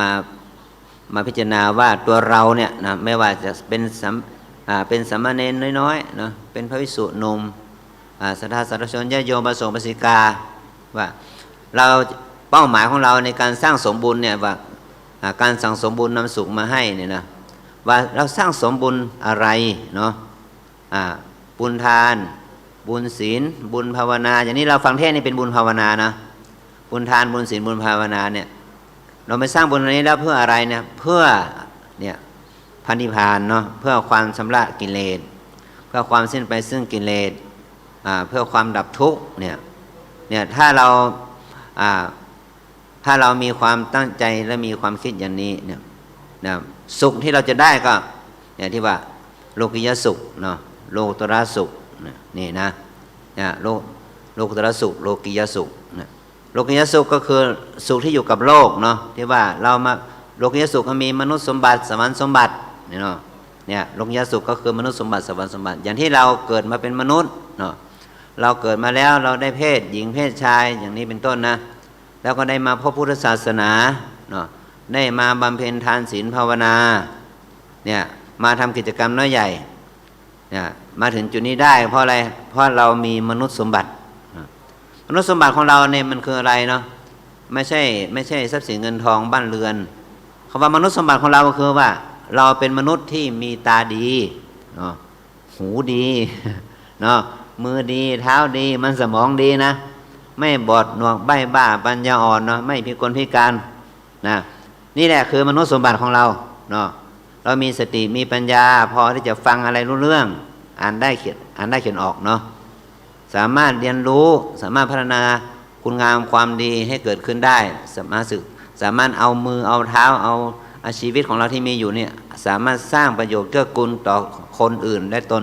ได้อันนี้เขาเรียกว่าเป็นคนมีมนุษยสมบัติก็เปรียบเทียบกับอย่างครูบานะท่านมาจากครอบครัวที่ยากจนเนี่ยเนาะเช้ากินค่ำแต่ทำไมท่านสร้างอะไรได้เยอะแยะมากมายเนาะสร้างวัดวาอารามเนาะสร้างวัดศรีโสดาอย่างนี้เป็นต้นเนาะใกล้ที่สุดอย่างนี้เนาะที่สร้างถนนหนทางขึ้นดอยสุเทพสร้างวิหารหลวงวัดสนดอกสร้างวิหารหลวงวัดพระสิงห์สร้างวิหารหลวงที่วัดเชียงมั่นอะไรอย่างนี้เป็นต้นเนาะคนยากจนเนี่ยมาจากบ้านนอกทำไมมีเงินสร้างได้ถึงแบบนี้นี่สร้างด้วยอะไรสร้างด้วยบารมีใช่ไหมมันไม่ได้สร้างด้วยเงินของท่านนะแต่สร้างด้วยบารมีคือเนี่ยบุญกุศลเนาะสติปัญญาคุณงามความดีที่ท่านสะสมมือเท้าที่ท่านมีหูตาที่ท่านมีเนาะกิจวัตรที่ท่านมีเอากิจวัตรนี่เองเนาะเอาข้อวัดปฏิบัตินี่เองนำพาญาติโยมสร้างบูรณะวัดวาอารามโบสถ์วิหารได้ถึง108 แห่งทั่วภาคเหนืออันนี้ท่านไม่ได้มีสตังค์เป็นของตนเนาะแต่ท่านสามารถเอาอริยทรัพย์อริยทรัพย์คือทรัพย์อันประเสริฐเนี่ยก็คือว่ามีศรัทธาใช่ไหมที่ว่าทรัพย์อริยทรัพย์มี7 ประการเนี่ยว่า1ศรัทธาท่านังทรัพย์คือศรัทธาเพราะท่านมีศรัทธาต่ออะไรล่ะก็ศรัทธาต่อพระพุทธศาสนาเนาะศรัทธาต่อพระพุทธเจ้าเนาะศรัทธาต่อคำสอนของพระพุทธเจ้าเนี่ยว่าพระพุทธเจ้าทุกพระองค์นี่จะต้องสร้างบารมีอย่างที่ว่าเนาะจึงจะได้เป็นพระโพธิสัตว์ทุกพระองค์นี่จะต้องสร้างบารมีจึงจะเป็นพระพุทธเจ้าได้เนี่ยหรือว่าพระปัจเจกพุทธเจ้าเนาะจะบรรลุธรรมได้หรือพระอรหันต์จะบรรลุธรรมได้จะสิ้นกิเลสได้ก็ต้องสร้างบารมีเนาะฉะนั้นการสร้างบารมีจึงเป็นหน้าที่ของเราทุกคนเนาะ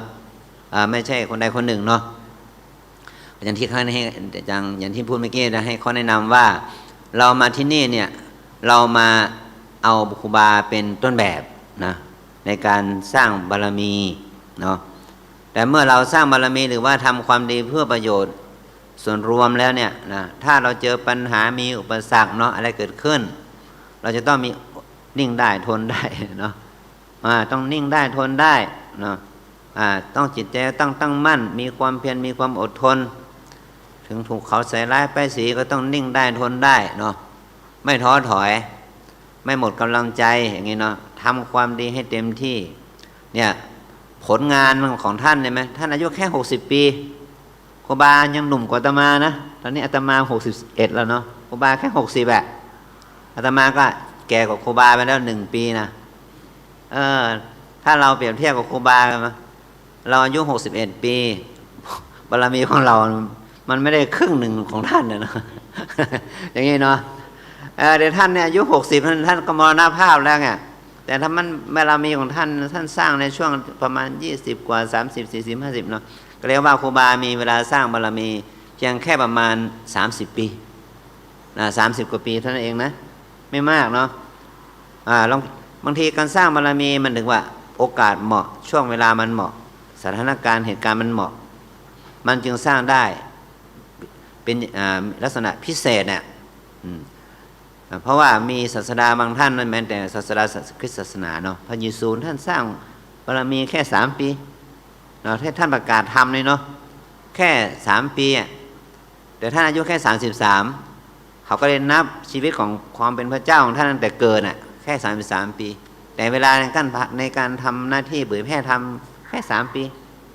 แต่เป็นศาสดาของคริสต์ศาสนาได้เห็นไหมมันช่วงมันโอกาสเหมาะของท่านนะพระองค์นี่พิเศษหน่อยคือว่ามีอายุยืนยาวเพราะคนถึง80 ปีเนาะของคนยุคสมัยนั้นเนี่ยพระองค์สร้างบารมีมามากครูบาสร้างบารมีแค่60 ปีถ้าเราคิดถึงว่าท่านบวชเนาะท่านบวชแล้วเนี่ยกว่าที่จะทำหน้าที่ทำกิจกรรมเพื่อจะ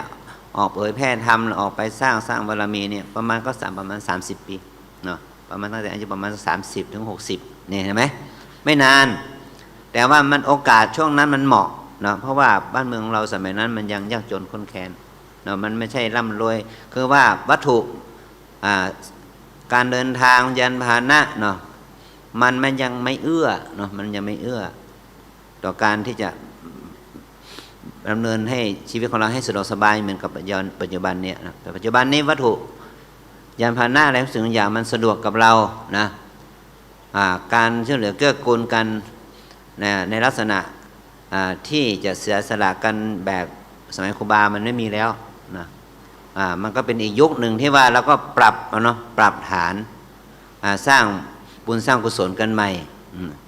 เหมาะกับยุคกับสมัยเนี่ยอย่างที่เรามาทำกิจกรรมเนี่ยทานเรายังทำได้อยู่เนาะเนี่ยเรายังทำได้อยู่ยังช่วยเหลือเกื้อกูลสังคมได้อยู่เนี่ยเหมือนกับเรื่องยุคโควิดที่ผ่านมาเราตั้งลงทานช่วยเหลือคนยากคนจนแจกของผู้ไม่มีจะกินอะไรอย่างเงี้ยนะอันนี้มันเป็นการทำบุญทำกุศลที่มันแสดงออกมาซึ่งผลประโยชน์เกื้อกูลต่อหมู่คณะและสังคมโดยองค์รวมเนี่ยจากนั้นคณะสงฆ์เราจึงมีกิจกรรมของอบตเนี่ยประธานอบตมีหลวงพ่อขาวเป็นประธานอยู่ในตำบลสุเทพของเรานะเราทำกิจกรรมนี้ในนามของอบตสุเทพด้วยนะคณะสงฆ์ตำบลสุเทพด้วยแล้วก็เทศบาลตำบลสุเทพด้วยอย่างนี้นะแล้วก็รวมกับคณะสงฆ์ทุกวัดในเขตตำบลสุเทพเรามาทำกิจกรรมเรียกว่าธรรมสัญจรเนี่ยนะก็เพื่อว่าจะได้ทำบุญถวายเป็นพระราชกุศลแด่สมเด็จพระนางเจ้าสิริกิติ์พระบรมราชินีนาถพระบรมราชชนนีพันปีหลวงเนี่ยที่พระองค์ท่านมีพระชนมายุมาถึง90 ปีเนาะอันนี้ถือว่าเป็นโอกาสของพวกเราทั้งหลายที่ทำกิจกรรมใน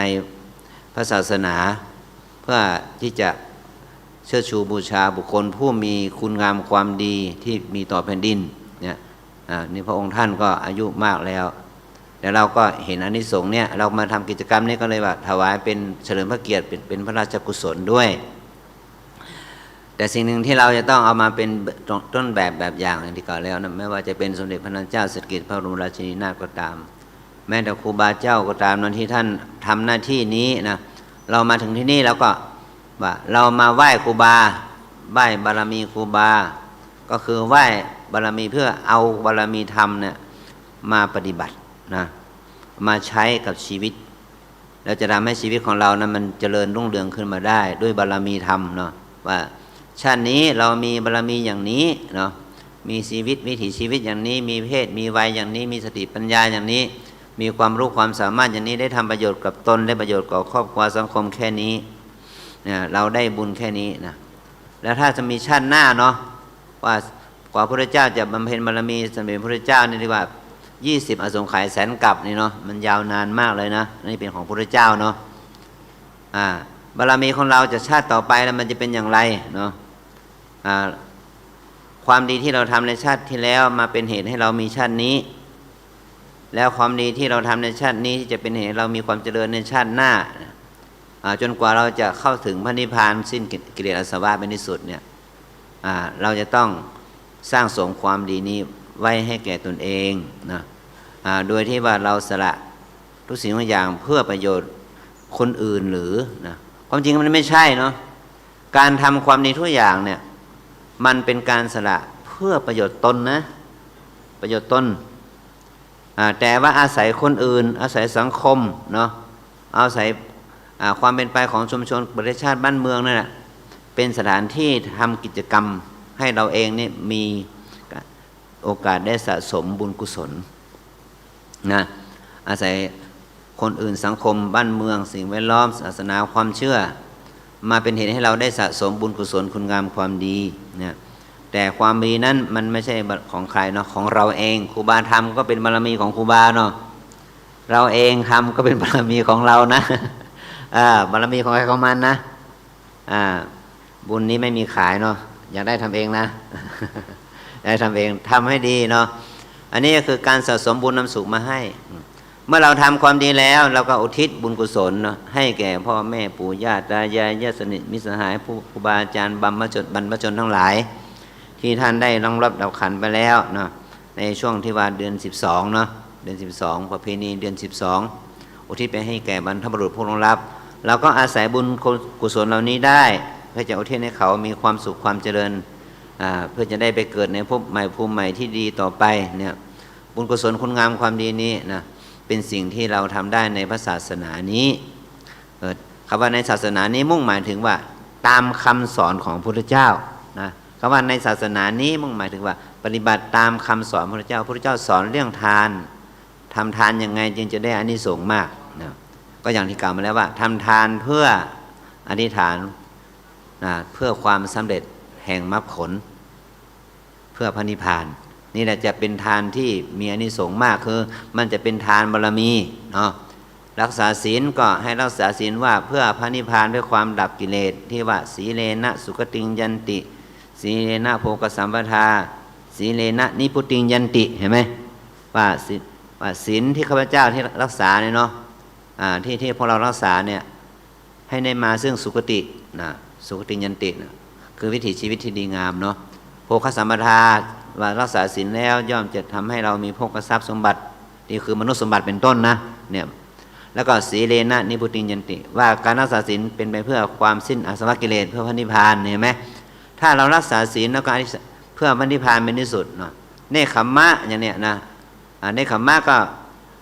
เนี่ยบางท่านมาเป็นพระเป็นเนรเป็นแม่ชีโยคีเนาะนี่เนคขมมะแต่ตอนเนี้ยเรามาฟังธรรมเนี่ยนะมานุ่งขาวห่มขาวกันนี้ตอนนี้แม้เราก็ได้เนคขมมะบารมีนะชั่วระยะเวลา1 ชั่วโมง2 ชั่วโมง3 ชั่วโมงก็ถือว่าเป็นเนคขมมะนะเพราะว่าช่วงนี้เราไม่มีกิจกรรมเลื่อนเริงร้องรำนำเพลงเนาะเนี่ยถือว่าเป็นเนคขมมะคือเนคขมเนี่ยหมายถึงว่าออกจากกามออกจากอารมณ์เรื่องโลกอะเรื่องร้องรำทำเพลงเนาะ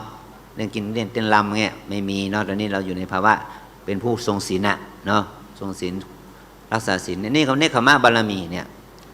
วิริยะบารมีเนี่ยทุกคนมาที่นี่ได้นะต้องก้าวเท้ามาเนาะก้าวอย่างน้อยสุดก็ก้าวเท้าขึ้นรถเนาะ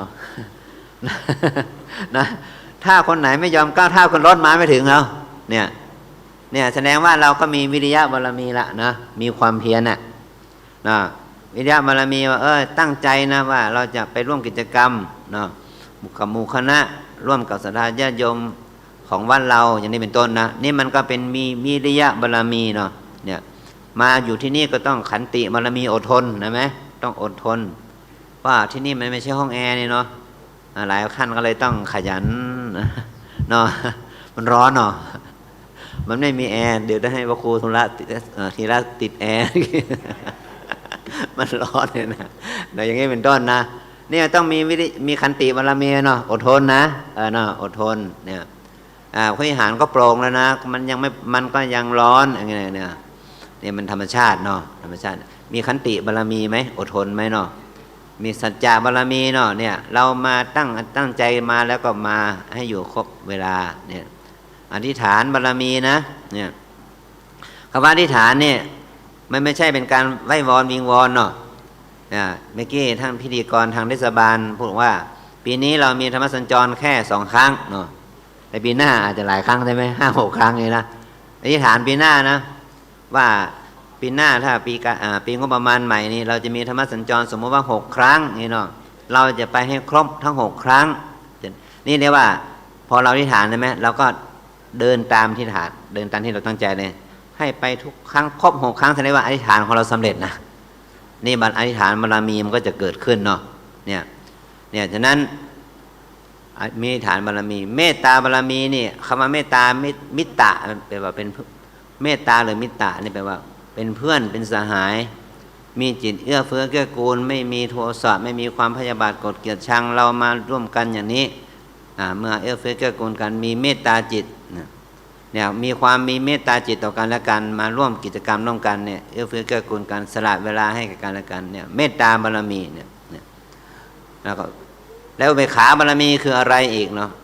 อุเบกขาบารมีหมายถึงว่าเมื่อเราปฏิบัติหน้าที่ทำความดีใดๆผลแห่งบุญ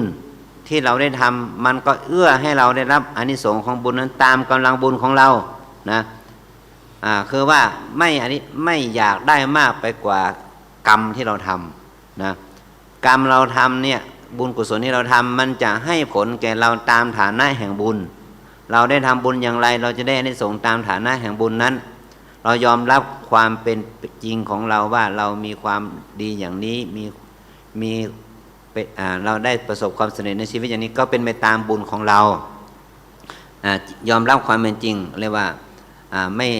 ม่มีความอยากเกินกว่าบุญที่เรามีเนี่ยนี่ว่าอุเบกขาบารมีบางอุเบกขาได้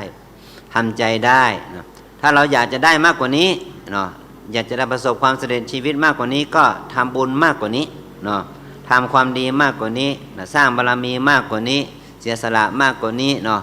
อดทนมากกว่านี้เนาะแล้วก็บักบั่นภาคเพียรเกื้อกูลสังคมมากกว่านี้เราก็จะได้อานิสงส์ของบุญนั้นบารมีนั้นมากขึ้นไปตามกำลังบุญของเราอันนี้เขาเรียกว่าอุเบกขาเรียกว่านี่คำว่าอุเบกขาไม่ใช่ปล่อยวางไปธรรมดาหมายถึงว่ายอมรับเหตุผลยอมรับเหตุผลของกรรมนะว่าเราทำกรรมชนิดใดย่อมได้รับผลของกรรมชนิดตามฐานะของกรรมเรานี่นะมันอยู่ที่ความเพียรความพยายามบักบั่นของเราเป็นที่ตั้งฉะนั้นความดีงามที่เรามาจากนี้จึงควรที่เราจะเอาครูบาเนาะเอาบารมีของครูบาเอาจริยธรรมของครูบานะที่ท่านได้ทำแล้วเป็นตัวอย่างเนี่ยเราก็น้อมนำเอามาใช้กับชีวิตเราว่าวันหนึ่งเดือนหนึ่งปีหนึ่งนะชาติหนึ่งเนี่ยเราควรจะได้บุญได้กุศลแค่ไหนเนาะเพื่อที่จะได้ให้ชาติใหม่ชีวิตใหม่ของเรานะมัน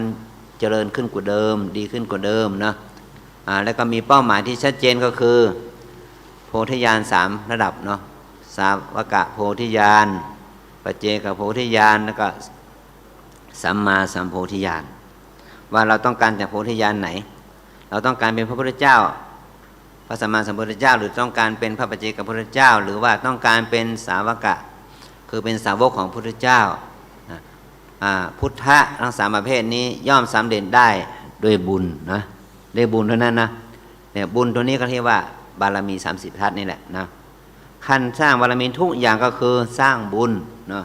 บุญย่อมสำเร็จประโยชน์เกื้อกูลแก่ผู้ที่ได้ทำแล้วนะฉะนั้นการที่เราทั้งหลายได้มาร่วมธรรมสัญจรที่ได้รับการสนับสนุนจากงบประมาณของเทศบาลตำบลสุเทพมีท่านนายกเทศมนตรีพระสินอาคเดชธนโชติเป็นต้นนะพร้อมด้วยศรัทธาสาธุชนญาติโยมทุกภาคส่วนที่สนับสนุนกิจกรรมของคณะสงฆ์ตำบลสุเทพมีท่านพระครูโคสิทธิ์ปริยัตยาภรณ์ท่านพระครูธีรสุตพจน์และท่านเจ้าวาดทุกวัดพระสงฆ์องค์เนรทุกรูปแม่ชีโยคีศรัทธาสาธุชนญาติโยมทุกหมู่เหล่าที่ได้มาทำกิจกรรมกันที่นี่เพื่อเป็นการสนองงานของกิจกรรมคณะสงฆ์ในเรียกว่าอปต.คือองค์การคณะสงฆ์ที่บริหารดูแลกิจกรรมเผยแผ่พุทธศาสนาเพื่อให้ชาวพุทธเรานั้นได้เข้าถึงคุณธรรมอันประเสริฐโดยทำกิจกรรมน้อยใหญ่มีการฟังธรรมนี่เป็นต้นนะขอเป็นพลังบุญเกื้อกูลขอให้เรานั้นได้ดำเนินไปตามรอยทางของครูบาขอให้เรานั้นได้ดำเนินตามแนวทางของพระอริยเจ้าทั้งหลายเพื่อความดับทุกข์เพื่อพระนิพพานเป็นที่สุดจงมาเกิดผลแก่พวกเราทั้งหลายจงทุกประการในปัจจุบันเป็นไปนี้ก็ขอให้เรานั้นเจริญด้วยคุณธรรมอันประเสริฐเกิดความเจริญได้ลาภยศสรรเสริญสุขก็ให้เกิดความเจริญก้องงามไพบูลย์ในหน้าที่กิจกรรมการงานของตนให้เป็นที่รักของเรามนุษย์ทวยเทพทั้งหลายขอให้เราเจริญในขันติบารมีธรรมวิริยะบารมีธรรมปัญญาบารมีธรรมเป็นต้นจงมาเกิดผลและขอพลังบุญนี้น้อมถวายเป็นการบูชาคุณครูบาเป็นการบูชาคุณพระเดชพระคุณหลวงปู่พระพรหมมงคลตลอดถึงอดีตเจ้าอาวาสหรืออดีตพระสงฆ์องค์เจ้าตลอดถึงอดีตผู้ร่วมสร้างร่วมทำกิจกรรมส่งเสริมงานพระศาสนาตั้งแต่อดีตจนถึงปัจจุบันขอพลังบุญนี้จงเป็นปัจจัยให้ท่านทั้งหลายนั้นได้เจริญในสัมมาปฏิบัติเพื่อความดับทุกข์เพื่อพระนิพพานเป็นที่สุดจงมาเกิดผลแก่บรรพบุรุษทั้งหลายนั้นจงทุกประการการแสดงพระธรรมเทศนาในนามของคณะสงฆ์อำเภอเมืองเชียงใหม่ก็ขอเป็นพลังบุญเกื้อกูลให้ทุกท่านจงง่องอำไพบุญในสัมมาปฏิบัติเพื่อความดับทุกข์เพื่อพระนิพพานเป็นที่สุดจงมาเกิดผลแก่ท่านทั้งหลายจงทุกข์ทั่วหน้ากันด้วยเทินเอวังก็มีด้วยประการดัชนีสาธุสาธุสาธุในเมตตาของพระเดชพระคุณหลวงพ่อเจ้าคุณพระภาวนาธรรมภิรัตน์ในเมตตาแสดงพระธรรมเทศนาให้กับเราท่านทั้งหลายโดยสรุปแล้วหลวงพ่อได้กล่าวถึงการบำเพ็ญบารมีธรรมว่าการบำเพ็ญบารมีธรรมนั้นไม่ใช่เรื่องของการอธิษฐานขอบารมี แต่เป็นการตั้งใจทำบารมีด้วยการลงมือทำด้วยตัวของเราเอง ซึ่งหลวงพ่อได้ยกตัวอย่างบุคคลในประวัติศาสตร์ คือท่านสุเมธดาบทอธิษฐานสละตัวเองเป็นสะพานให้คนอื่นเดินเหยียบไปเนี่ยโยมทั้งหลายบางทีเขาบอกว่าเขาข้ามเขาไปอีกนะเนาะแต่ถ้าเขาเกิดพอเป็นทางบุญว่าเขายังสามารถเป็นทางผ่านคนอื่นได้เอาเป็นบุญไหมเนี่ยอย่างท่านสุเมธขี้เปอะมันมีท่านเขาแปลงมาแล้วเนาะแต่ที่ท่านจะไปเดือดลูกน้องด่างานเดือดตะอี้ก็บักใจทำนี่นะด่าห้องลูกน้องมาด่านี่มันจะเป็นกรรมไม่เห็นนะท่านนายกเนาะเอาตัวเก่าลงนอนเลยนะเอาหนังเอาผ้าที่ห่มปู่ตั้งลุ่มและตัวเองขึ้นนอนแต่อธิษฐานขอให้พระพุทธเจ้าเหยียบตัวเก่าเพื่อที่จะเอาบุญพระพุทธเจ้าเหยียบปุ๊บก็บอกว่าเนี่ยจะเป็นพุทธเจ้าคนต่อไปเนอะเนี่ยถามว่ารอเมินก่อนเนี่ยท่านอาจารย์บุลือ4 อสงไขยแสนมหากัปท่านนายกรอได้ป่ะน่ะ ถ้าเขาบอกเขาว่าอันน้องอย่ามางานไม่ได้จัดหน้าก่อนเลยได้บางคนแขวนคอตายแล้วนะเนาะกล้าเพิ่นบอกจัดหน้าน่ะอันนี้4 อสงไขยแสนมหากัปรอได้เนี่ยที่หลวงพ่อว่าตะกี้หลวงปู่บอกว่านิ่งได้ทนได้และรอได้เนี่ย4 อสงไขยนั่นคือท่านสุเมธดาบทเนาะทนให้ผู้อื่นเหยียบแล้วก็อธิษฐานเอาเป็นบุญครูบาศรีวิจัยไม่มีอะไรสักอย่างแต่ตั้งใจทำบารมีตั้งแต่ให้ทานถามว่าทานนั้นคือของภายโยมเราเชื่อในการกระทำของครูบาโยมจึงเอาเงินไปรวมให้ครูบาแล้วครูบาก็ทำให้หมู่เฮาได้หันว่าเงินทั้งหมดนั้นเป็นวัดเงินทั้งหมดนั้นเป็นศาลาและเงินของโยมทั้งหมดนั้นเป็นถนนหนทางเป็นอนุสรณ์ที่เฮาเชื่อว่าครูบาจะเอาเงินนั้นไปทำแทนเรานะจากลูกชาวบ้านที่บ่มีอย่างสักอย่างแต่เพราะเฮาเชื่อมั่นซึ่งหลวงพ่อได้กล่าวได้แสดงพระธรรมเทศนาให้กับหมู่เฮาท่านทั้งหลายได้รับฟังตั้งแต่ต้นจนจบก็หวังว่าเฮาท่านทั้งหลายจะได้น้อมนำเอาสิ่งเหล่านี้ไปเป็นแนวทางแล้วก็เฮาจะได้ช่วยกันเนาะรวมกันถึงตำบลสุเทพฝากไปช่วยกันเกิดนะเพราะว่าเราจะแบ่งวัดตาลให้ครูบาได้จะได้เนาะแหม41 ล้านบ่ได้น้อยเดียว อันนั้นนายกนะเราเกิดว่าถ้าเราต่อเท่าปากกล่องละ10,000นี่สัก 5,000 กล่องสัก10,000 กล่องนี่ก็ได้แล้วนะเนาะแต่ถ้าเอากล่องละ 5,000 นี่ 4,500 กล่องได้ละตั้งนี้ไปจนถึงปี 2570 ก็ลั่งได้อยู่นะ แต่หลวงพ่อว่าอธิษฐานไว้ว่าเราอาจจะได้มาโปะที่นี่นะเนาะซื้อเลขไว้นะโยมนะโอ้มีไหนละมีไป ยอดจำนวนผู้มาร่วมบุญในวันนี้ทั้งพระทั้งอุบาสิกาผู้ปฏิบัติธรรมทั้งอุบาสกเนาะกับโยมโยคีผู้ปฏิบัติธรรมเนี่ยรวมแล้วทั้งหมดท่านนายก254 รูปคนตึงเจ้าบ้านนะ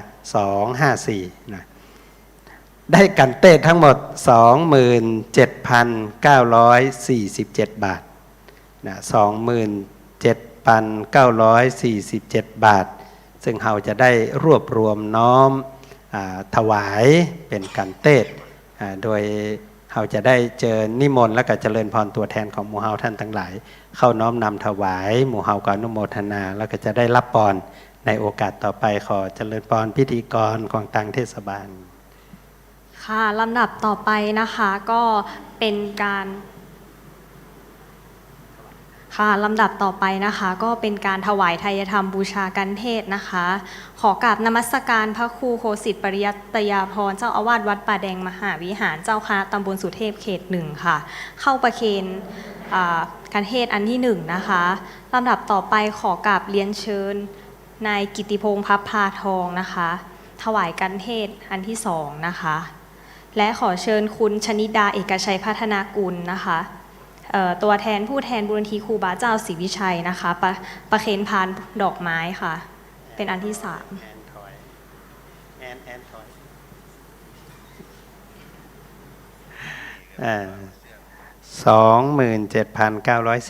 27,947 บาทเน้อนี่ตัวแทนรับ สาธุท่านประธานสภาประเคนผลไม้เนอะโยมพี่ชนิดาประเคนพานกันเตศอันที่หนึ่งอันที่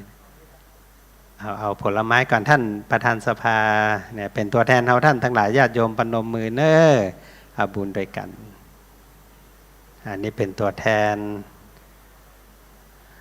เราจะได้มีสุขภาพดีแข็งแรงนี่ประเคนผลไม้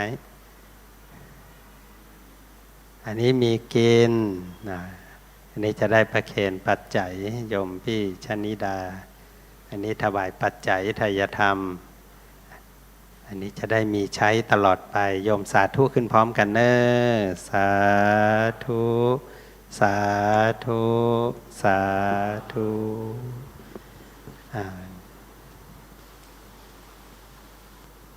พอมีน้ำหยาดก็หยาดน้ำไม่มีน้ำหยาดก็อธิษฐาน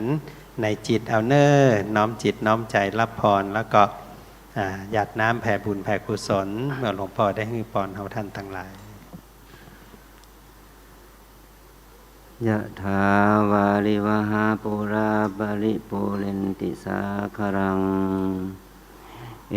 วะเมวะอิโตทินังเปตานังอุปกัปปติอิจิตังปฏิตังตุมหังคิปะเมวะสมิจจตุสพเพปูเรนตุสังกปาจันโทปนะระโสยถามณิโชติระโสยถาอายัญจโคตคินาทินาสังคัมหิสุปฏิทิตาทิฆาลตังหิตายะสะทานโสอุปกัปปติโสยติธัมโมจะอายังนิทัสสิโตเปตานะปูชาจักตาโอราลาพรัญจะภิกขุนมนุปทินังตุมเหหิปุญญังปสุตังอนัปปันติสปีติโยวิวัชชันตุสัพพะโรโควินัสสตุมาเตภววันดรายโยสุขีติคาโยโกภวะอภิวาทนาสีลิสนิจังพุทธาปจายโนจัตตารโอธรรมวัฏันติอายุวันโนสุขังภะลัง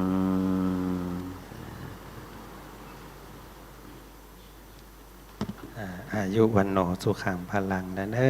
สาธุสาธุสาธุหลวงพ่อท่านเจ้าคุณพระภาวนาธรรมาภิรัตน์นอกจากจะเป็นตัวแทนของคณะสงฆ์อำเภอเมืองเชียงใหม่แล้วยังเป็นตัวแทนของหลวงปู่พระพรหมมงคล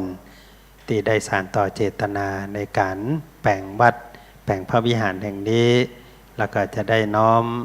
ถวายทานให้กับพระครูบาเจ้าสินธรรมศรีวิจัยเป็นลำดับไป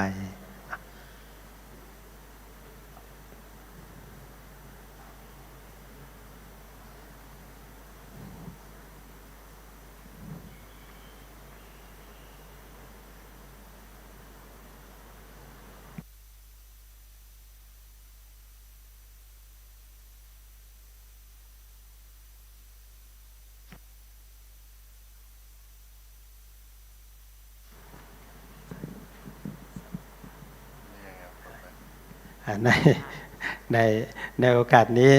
หลวงพ่อได้มอบหมายให้อาตมาภาพเป็นตัวแทนกล่าวขอบคุณในนามของคณะสงฆ์ตำบลสุเทพเขตหนึ่งหลวงพ่อพระครูโคสิทธิ์ปริยัตยาภรณ์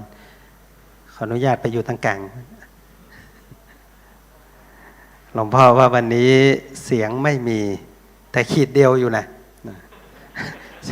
เสียงมามีแต่ไม่ใช่2 ขีดเนี่ยวันนั้นเพราะนั้นกลายไปกลุ่มเสียงหมดเลยนะครับนี่นะเพราะนั้นญาติโยมทั้งหลายในเมตตาที่อย่างที่หลวงพ่อได้กล่าวไปตะกี้ว่าเราทำงานร่วมกันคณะสงฆ์ของตำบลสุเทพเขต1เขต2ในที่ผ่านมาทำงานร่วมกันโดยตลอดนะว่าเหมือนเป็นตำบลเดียวกันแต่ว่าช่วยกันพอคอยดูแลทั้งหมดทั้งปวงนั้นก็เพื่อที่จะเอาธรรมะของพระสัมมาสัมพุทธเจ้า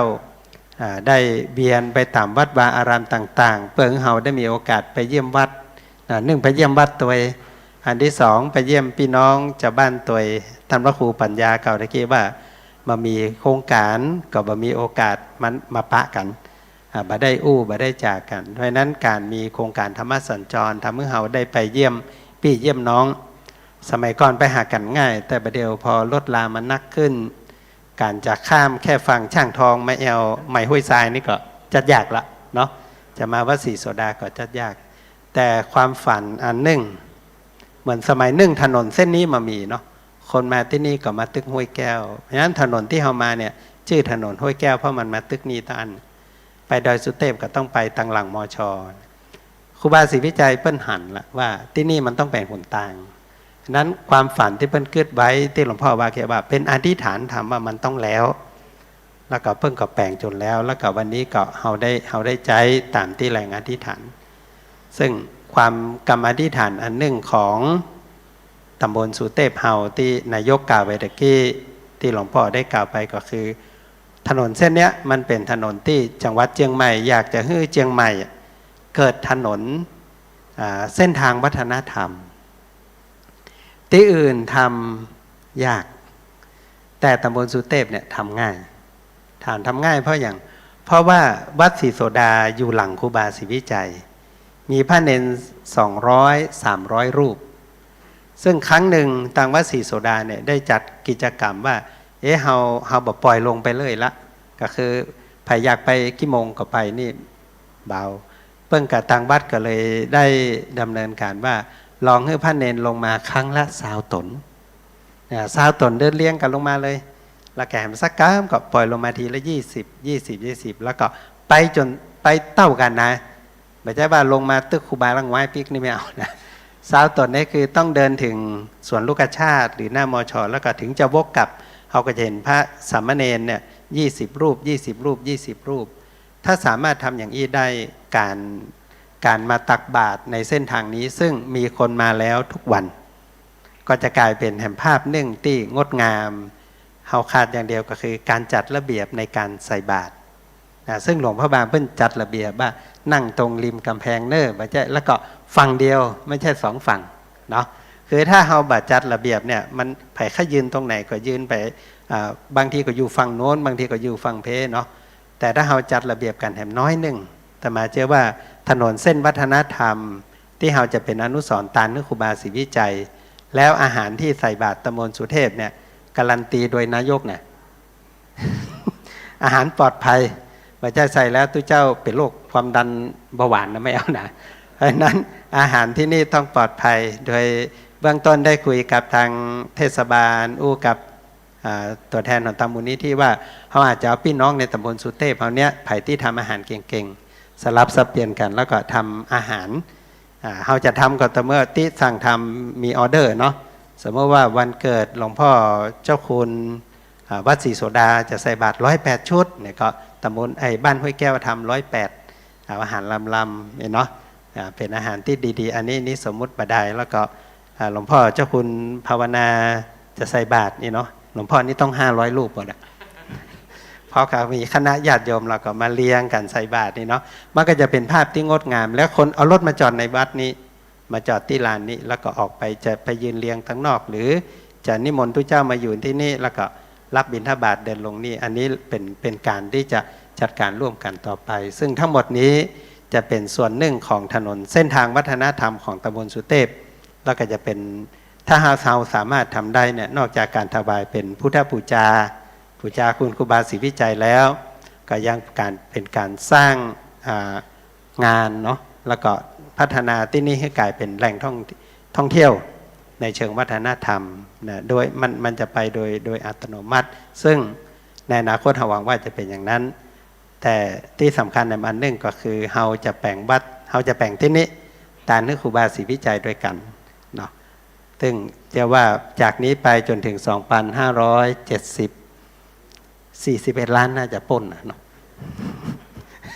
ช่วยกันฝันนะช่วยกันฝันว่ามันต้องแล้วนะมันต้องแล้วบอกวันใดกับวันหนึ่งครูบายังบักขึ้นยากเฮากับบักขึ้นยากแล้วก็ปีนี้โดยงบประมาณที่ทางเทศบาลได้จัดให้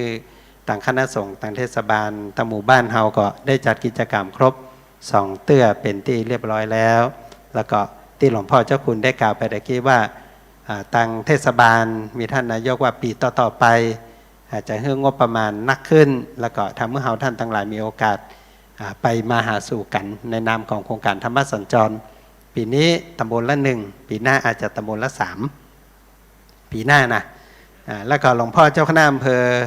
กับหลวงพ่อเจ้าคุณภาวนาว่าถ้าปีหน้าเราอาจจะเปลี่ยนอันหนึ่งใน6เตื้อนี่อาจจะมีสัก4เตื้อจัดในนามตำบลแล้วก็แหม1เตื้อจัดต้อนรับอำเภอเป็นธรรมสัญจรอำเภอเมืองเชียงใหม่แต่เวียนมาลงในตำบลสุเทพเราเป็นเจ้าภาพต้อนรับพี่น้องถึงอำเภอเนี่ยสัก1ครั้งอันนี้ก็จะเป็นโครงการที่เป็นโครงการที่เป็นคำอธิษฐานในอนาคตสืบต่อไปเนาะซึ่งในวันนี้ในนามของคณะสงฆ์ตำบลสุเทพในนามของทางเทศบาลก็ต้องขอบคุณทางมูลนิธิสถาบันครูบาเจ้าศรีวิจัยที่ได้อนุญาตให้ใช้สถานที่นี้แล้วก็ได้ตั้งใจจากทุกผู้ทุกท่านว่าจะเอาที่นี่เป็นอนุสรณ์สถานตันให้ครูบาเจ้าสินธรรมศรีวิจัยแล้วก็อาตมาอยากจะฝากเอาท่านทั้งหลายอย่างหนึ่งว่านอกจากพระครูบาแล้วยังมีพระมหาเถระคนสำคัญที่ทำให้สถานที่เนี้ยนะไปในทิศทางที่ถูกที่ต้องแล้วก็ที่เหมาะที่ควรก็คือหลวงปู่พระพรหมมงคลหรือว่าหลวงปู่ทองเขาจะตานให้กับหลวงปู่ของเฮาตัวเนาะเพราะฉะนั้นวันนี้ก็ขออาราธนาเอาบารมีพระธาตุเจ้าดอยสุเทพครูบาศรีวิจัย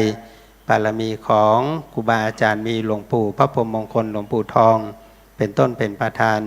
คุณตาลศีลภาวนามาปกข่มรักษาพระมหาเถรานุเถระทุกรูปทุกองค์ญาติโยมท่านสาธุชนทุกท่านให้มีความสุขกายสุขใจปราศจากทุกโศกโรคภัยไข้เจ็บมีความเจริญก้าวหน้าในอาชีพหน้าที่การงานอธิษฐานสิ่งใดก็ขอได้สำเร็จสมปรารถนาทุกประการด้วยเถิด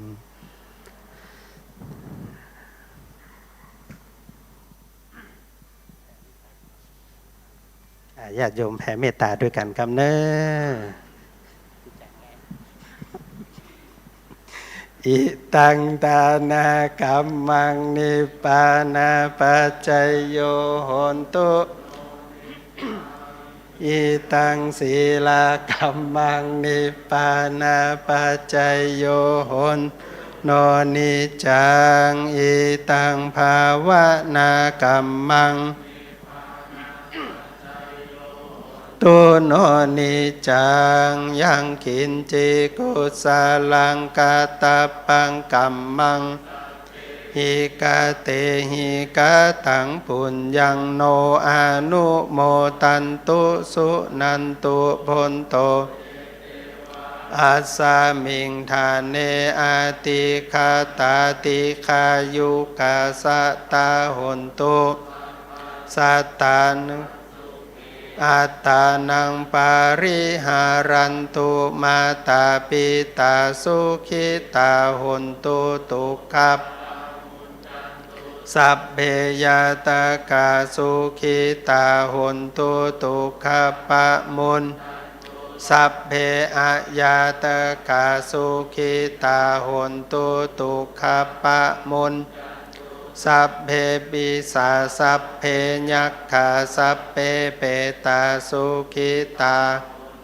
ตุกัปปะมุนจันตุสัพเพ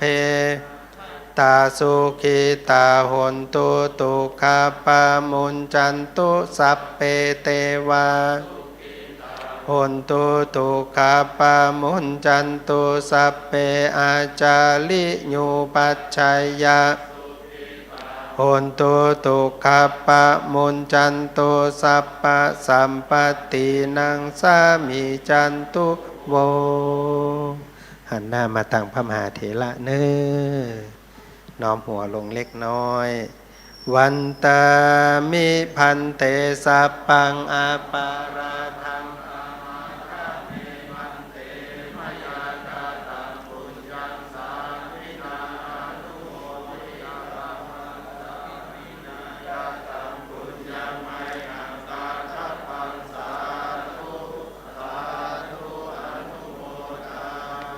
ยัตถาโรธรรมาวัฏันติอายุ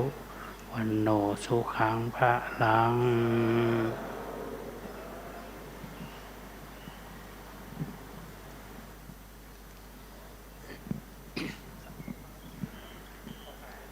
โอกาสนี้เราจะได้ขอเจริญพร ได้ตามที่เราได้กล่าวไว้เราจะได้มอบปัจจัยที่ญาติโยมนำมาร่วมทำบุญวันนี้เราจะปั่นเป็นส่วนหนึ่งไว้มอบเป็นกองทุนของคณะสงฆ์ตำบลสุเทพซึ่งใจในกิจการงานคณะสงฆ์และแห่งส่วนหนึ่งก็มอบไว้เป็นงานเผยแผ่พระพุทธศาสนาให้กับหน่วยอบรมประชาชนประจำตำบลซึ่งปัจจุบันตั้งอยู่ที่วัดป่งน้อยมีหลวงพ่อขาวเป็นผู้พอกายดูแลงานเผยแผ่ในตำบลสุเทพเฮาการนี้ขอนิมนต์หลวงพ่อขาวเข้ารับมอบกองทุนเผยแผ่นะองค์การว่า หน่วยอบรมประชาชนประจำตำบลสุเทพนะเป็น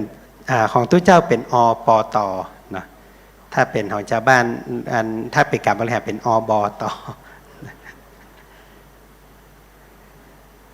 ญาติโยมจะว่าหลวงพ่อขาวเป็นนายกอบตนะเนี่ยนายกสอน อันนี้ขอเมตตาหลวงพ่อท่านพระครูโคสิตปริยัตยพรรับจากหลวงพ่อเจ้าคุณพระภาวนาธรรมภิรัตน์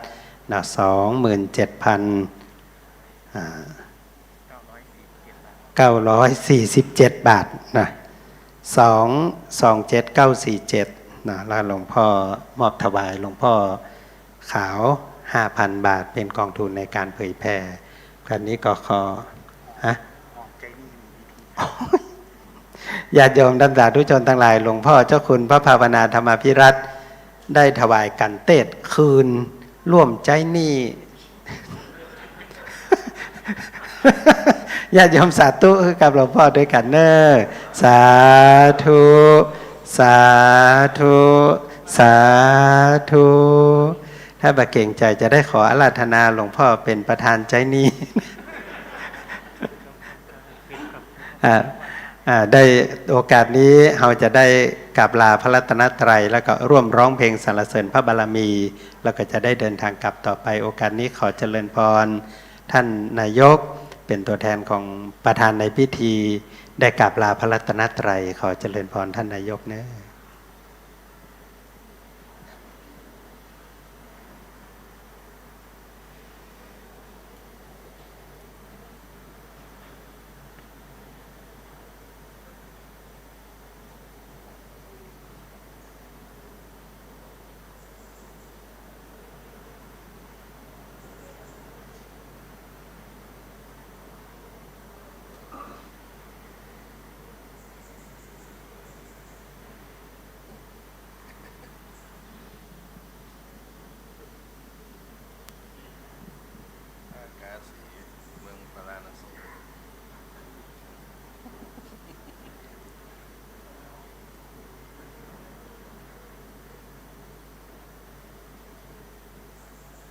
เจริญพรญาติโยมยืนขึ้นเนอะ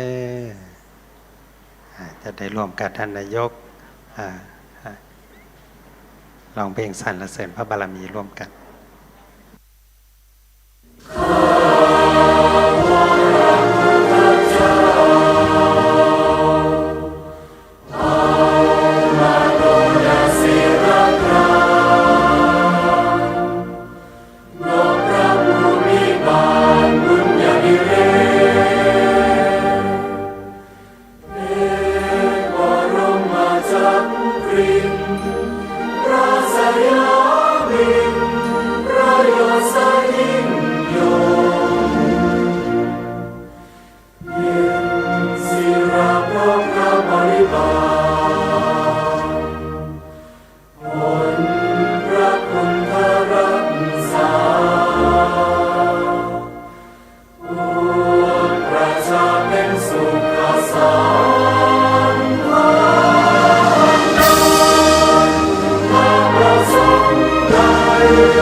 ต้อง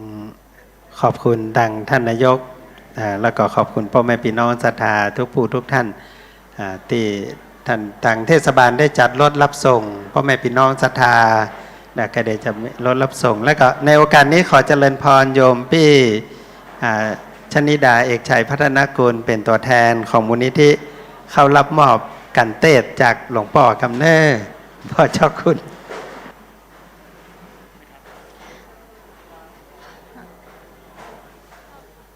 ญาติโยมกระเดวเรียงลำดับกันเนอเพราะว่าทางเทศบาลจัดรถไว้อาจจะต้องคือคนไก่ไปก่อนเนาะ